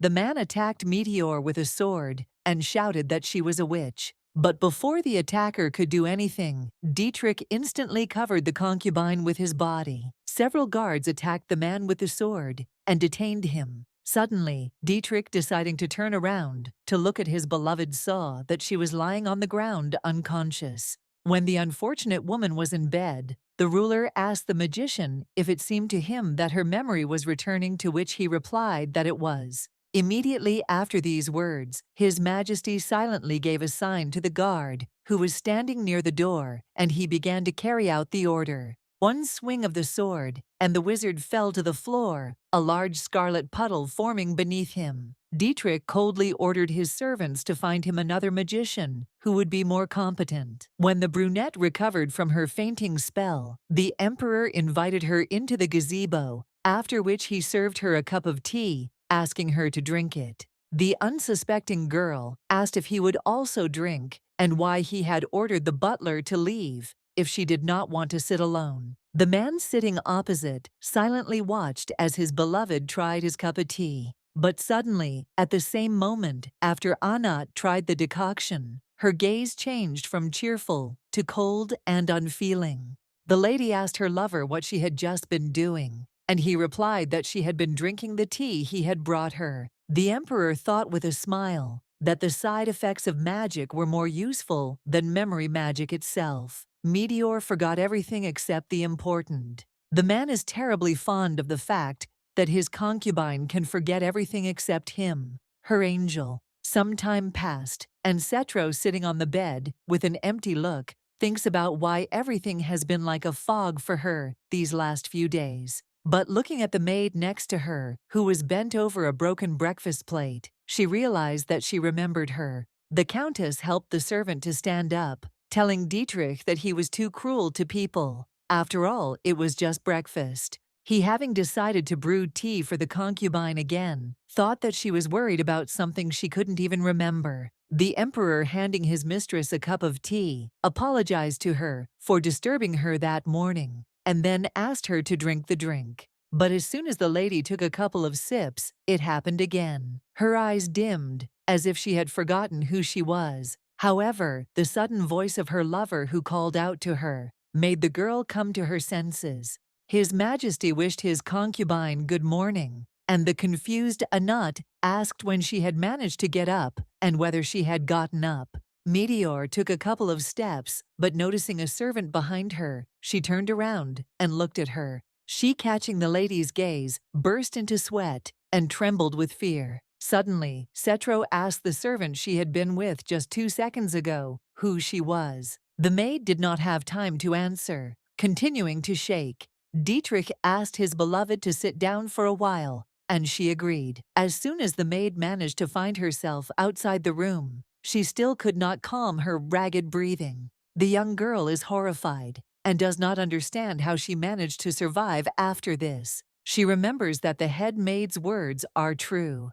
Don't get attached to your masters because she is nobody to them, and never go to them unnecessarily. The maid decided that the emperor's concubine was crazy because 1 minute she was laughing and smiling, and the next she was gloomy as death. A few days later, Anat was walking through a charming garden of red roses, but there was a smile on her face. The young lady smiled because she clearly remembered the face of her new friend Yu Jin, although she knew it was a little strange. The countess is tired of people treating her like a naughty girl. She wonders if that's why the blonde held out her hand to her back then. Meteor realizes that while all other images are foggy, that girl's face remains clear. White hair, black cat eyes, and an oval face. Cetro likes the heroine's name, which seems familiar to her. She doesn't know why, but just looking at her eyes makes her feel very calm. Yu Jin, enjoying the sweets, suddenly looked at the owner, who asked if she was tired of playing with the emperor's concubine. The prince told his pet that he had stopped bothering her because he thought she liked Anat.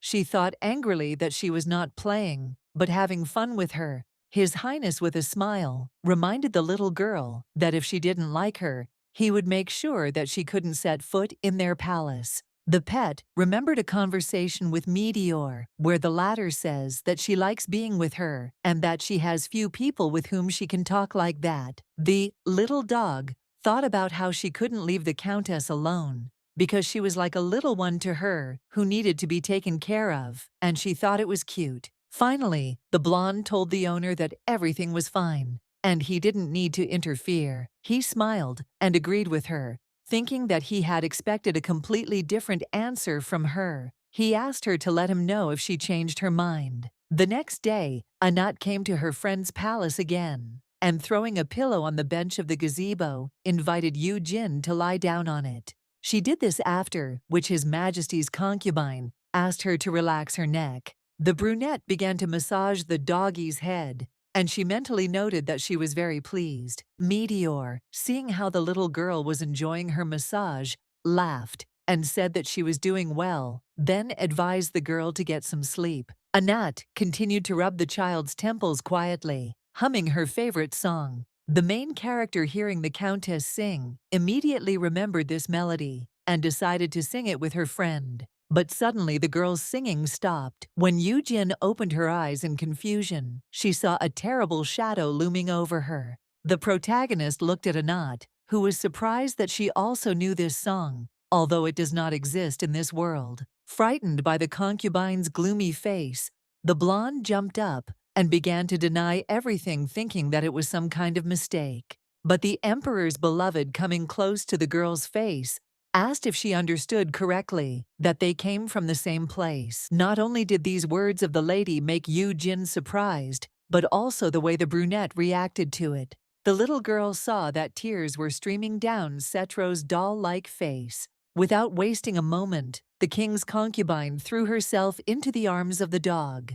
Through bitter sobs, and without letting go of the child, Anat said that she no longer felt alone. Yu Jin also hugged the countess, giving her the opportunity to fully express her emotions. When the lady finally calmed down, she asked Yu Jin if her name was real, to which she replied that it was Anat, said that she had an old game nickname. Meteor was very surprised when it turned out that the dog came into this world on the same day as she did, only with a difference of only a few hours. She asked her friend how long she had been here, adding that she had been here for over 10 years. She replied that she had only recently moved here. The Countess asked if it was possible that time flowed differently here and in the real world, as often happens in novels and manhwa, to which Yu Jin said that she didn't know, but so far everything was fine. Anat smiled happily, knowing that it was probably true, and 10 years here was 10 hours in Korea. She was worried that her parents would look for her,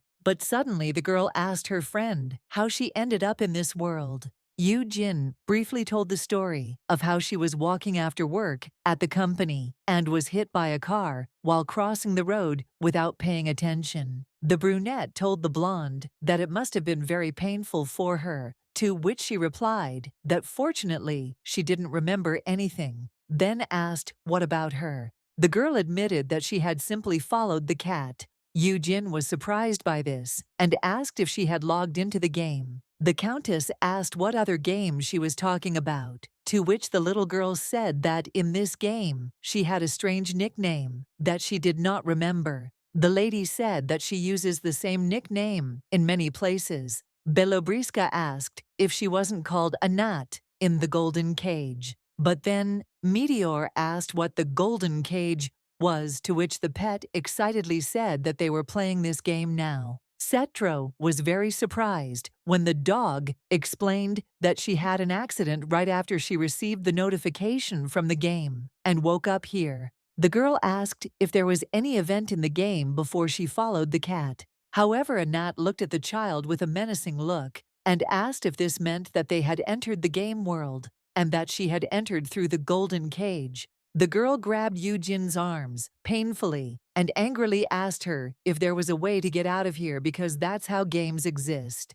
But the main character fearfully told her friend that it hurt when she held her like that. The brunette immediately pulled away and apologized. She asked if it hurt a lot. Then the lady said that she reacted that way because she was going crazy. Belobriska said that everything was fine, but asked why she did it. The girl said that she was simply very surprised that she was living in a virtual world. The Countess modestly added that she was very excited when she thought that there might be a way back to the previous world. She asked Yu Jin to tell her more about this game. The protagonist explained that the dragon feather is an item that can be used to exit the game, but the dragon is not fire-breathing, but a divine being. Feng Huang, born at the edge of the world, realized his mission as a messenger of God the moment he opened his eyes. Dragon feathers are traces left in the cradle by a bird that has entered the divine path. They are said to contain a portion of the power that can open a passage. Anat immediately suggested finding out what kind of bird it was, bringing a feather and going back, but she said with a smile that she would like to believe that everything was that simple. But the Countess happily declared that she believed that the item in the game would help them,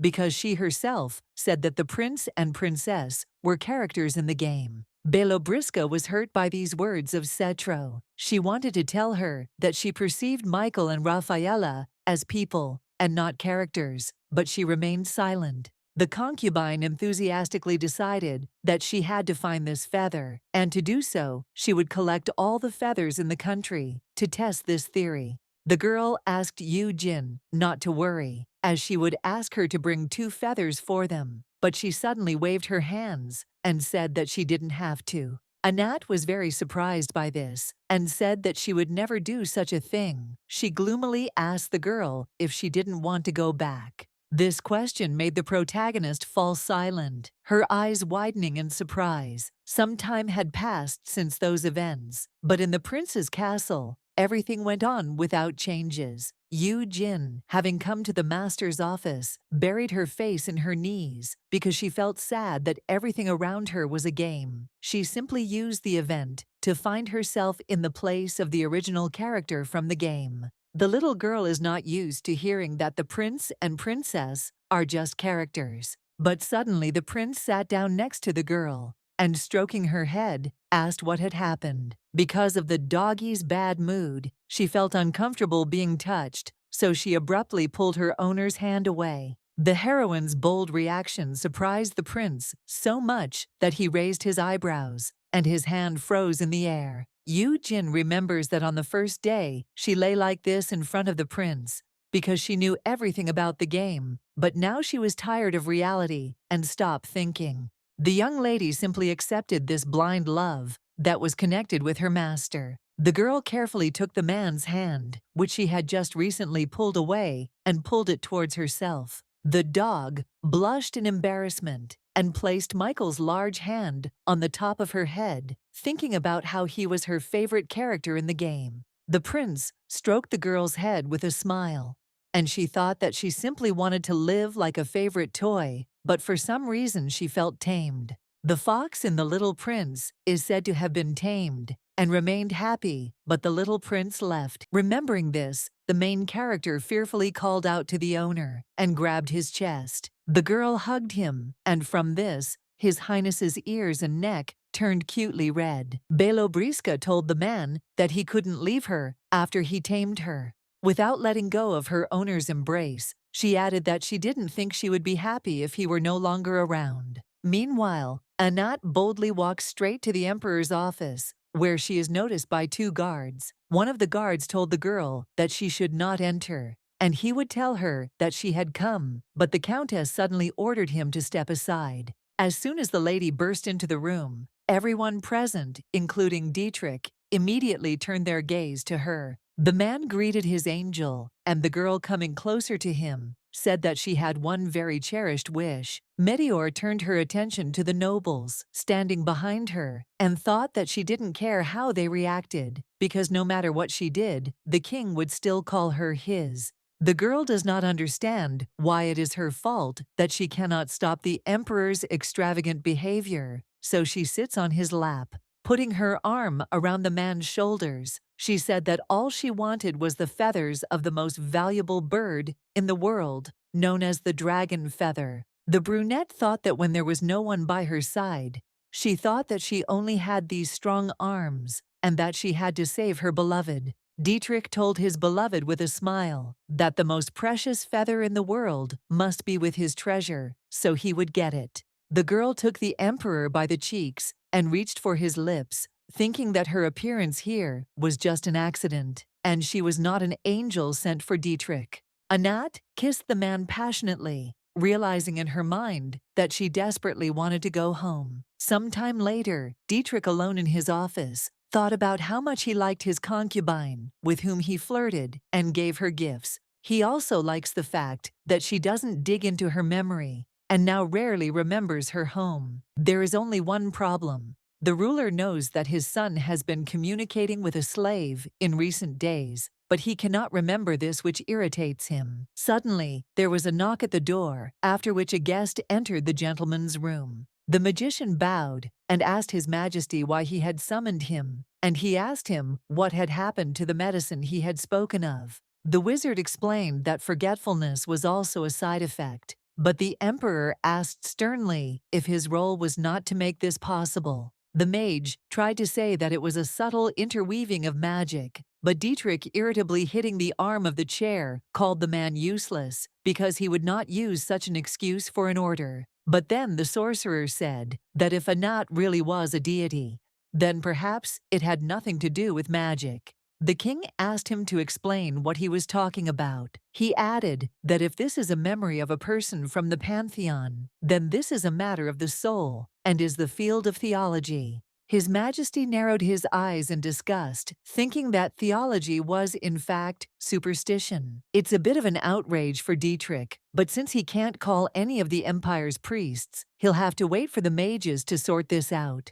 The gentleman asked the wizard to stop talking nonsense and do something useful. The sorcerer bowed his head low before the emperor and said that he obeyed him. Yu Jin sits on the bed and angrily taps her heel. The girl is very worried about one detail. Lately, it has been difficult for her to see the prince, but she still could not calm down and wandered back and forth with thoughts of whether everything was okay with him. But then the little girl decided to get up on her feet because she could no longer sit with her hands folded. She tried to stay away from him because he was busy with work, but today she decided to look into his office, so she opened the door in peace. However, looking around, the young lady realized that it was quiet around and no one was visible. But suddenly, she could notice the owner who had fallen asleep right at the table. The man's emotionless face resembled a doll's. Yujin was very touched by the fact that Michael fell asleep while working. But then she thought about how tired he was.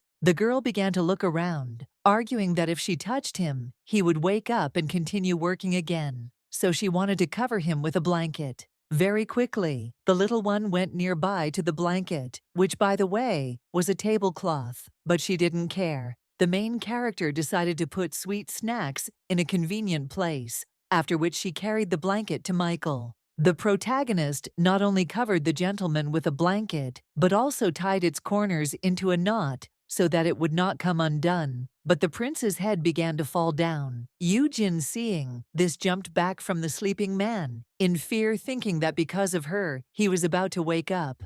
But thanks to the girl's quick reaction, she managed to save her owner by holding his head with both hands. When the main character felt that the owner's head was holding on, she carefully removed her hands. The little girl looked with pity at the face of her sleeping owner, remembering that he was usually not sleeping when she came to him. Leaving the man to rest, the dog quietly left the room and closed the door behind her. After a short time, Michael woke up. His first thoughts were that he had fallen asleep so unnoticed because he had not closed his eyes for several days. But as soon as he noticed that someone had wrapped him in a tablecloth and laid out sweets in front of him, he smiled because he immediately understood that this was the work of Yujin. Remembering her bright smile, the man thought that she was always so awkward when she left and when she came. With his spirits uplifted, the prince decided to continue the work that he needed to complete as soon as possible. The next day, Michael went to see his pet, accompanied by 2 of her guards. Harutan told His Highness that Yujin had been reading a book and had fallen asleep. The Lord told the guards that they could go.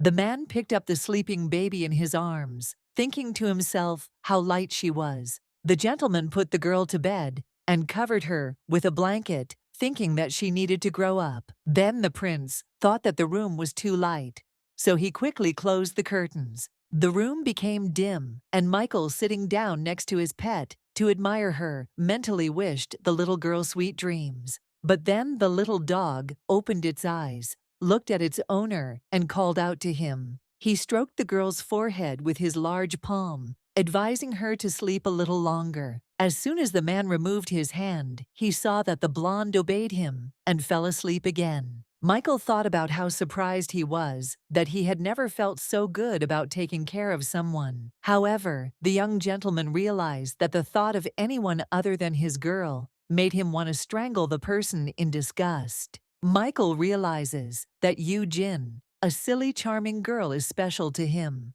The first thing he gave her was love, and she will be his forever. The prince gently kissed the baby on the forehead, thinking that she belonged only to him, and only she knew that he could be so sweet with her. Feeling this, the main character smiled, and her cheeks turned red like peaches. The gentleman then took Yujin's little hand and kissed it, promising himself that he would take care of his girl forever. The next day, Yujin and Anat came to the library at the Imperial Palace. The Countess told the little girl that Dietrich had promised to find the feathers, so they would soon receive news from him. But the heroine wondered why she should go to the Emperor's library if she had Michael's library. The brunette asked her friend to look at a book whose story was very similar to the one she had told her. Suddenly, Lady Cetro's gaze dimmed, and her lips froze in the same smile. The girl asked in confusion what it was, and a puzzled Yujin called out to her friend. Anat apologized for being forgetful lately, and it was probably because she no longer had to use her brain like she did in school.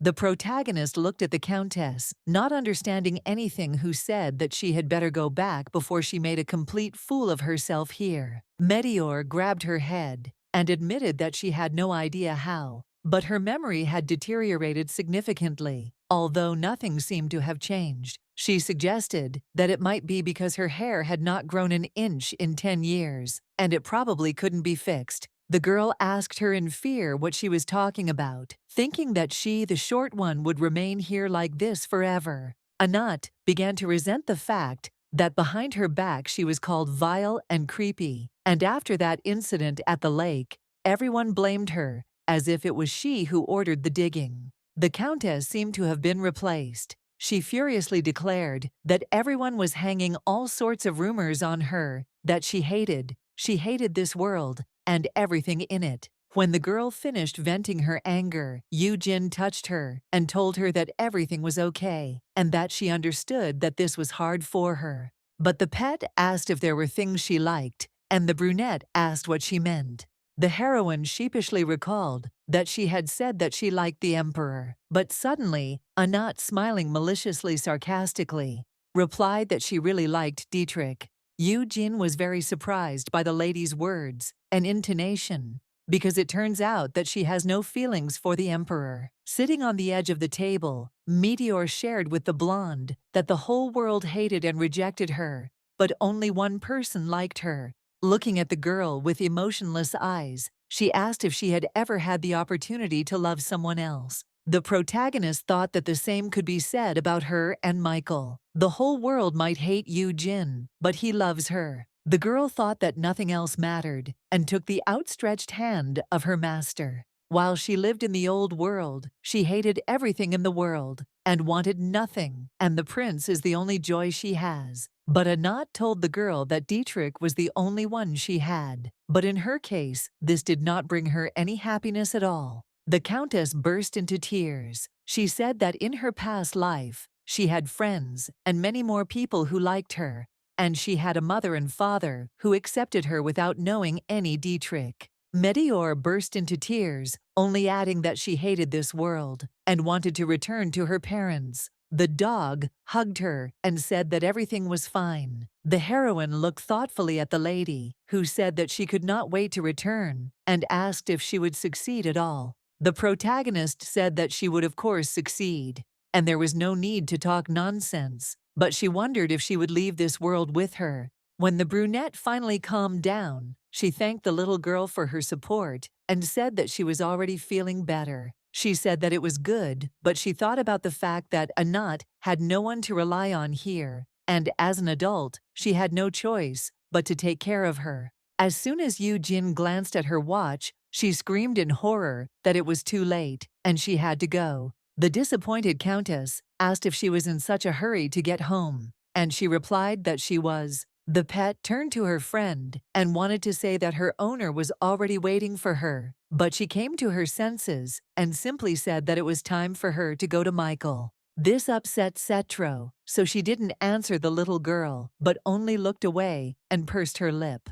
Following the blonde, Anat decided to ask if she thought Prince Michael looked like Dietrich in his youth. The girl asked if she really thought so, and she added that the older he gets, the more he looks like his father, a different hair color, but the same eyes. The emperor's concubine said with a smile that Michael was like a mini Dietrich, but Jin, hurrying to her native palace, objected that this was not so, and Michael Meteor said, in fear that she did not mean that. There was silence between the girls, and the brunette apologized to the dog, saying that she did not mean to offend her. The girl decided to ask her friend if she felt sympathy for the prince, saying that because of this, she seemed not to want to return home. Jin turned to Anat and said that if she had a family she didn't have one and couldn't go back to them. The concubine asked the little girl for forgiveness, but she waved her hands, and everything was fine, because a lot of time had already passed.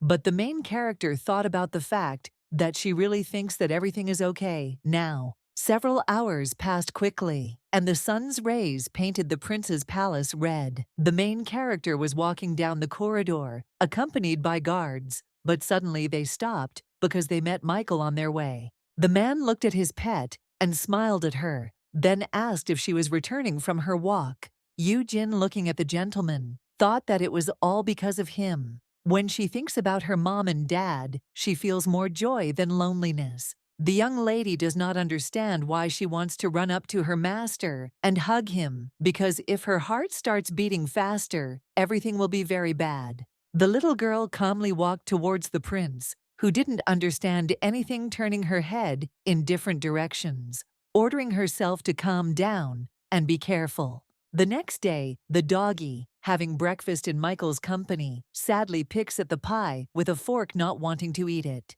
The man asked her if she liked the food and if she wanted anything else, to which she sheepishly replied that she was simply not hungry. He then asked her if she liked the taste, thinking that he would eliminate their pastry chef and steal the one working in the princess's palace, since Yu Jin liked his desserts better, but the lady said that everything was fine. The girl wanted to say that everything tasted fine, but she didn't have time, because the owner put a spoon with a piece of cake in her mouth. His Highness and the girl froze in such a pose that the latter thought that she did not want to eat now, but if Michael was feeding her, then she had no choice. Moreover, the prince looks at her without taking his eyes off her. The heroine does not understand his intentions. Why does he continue to feed her delicious food? As here, when the man took the spoon away from the baby, he saw that there was a small piece of cream left on her lip. He reached out with his fingers to remove it. However, the protagonist did not allow him to do this, sharply moving back. The enraged Michael began to reason why his girl was in a bad mood, and whether one of the courtiers, the escort, or the aristocrats was to blame. Suddenly, at that very moment, the butler bursts into the prince's room, wanting to tell him some good news. But he was overcome with fear when he saw Michael, who was shooting him a malicious look and saying that he was still in a good mood. But the master's anger vanished when the servant informed him that the route he had planned was completed. His Highness stood up and walked over to the bewildered Yu Jin to remove a piece of cream from her lips. Then he licked the cream off his finger and asked the little girl if she liked water. The main character's face turned red in a second from wild embarrassment. She couldn't say a word. She just thought, what is this about Michael? The next day, Yu Jin, running along the corridor, which is filled with suitcases, with her things, does not understand why all her things are being packed somewhere. The girl looked out into the street and saw a prepared carriage there, with servants also bustling around it, packing luggage. The little dog grabbed her head in horror, as it seemed she was being kicked out of the palace.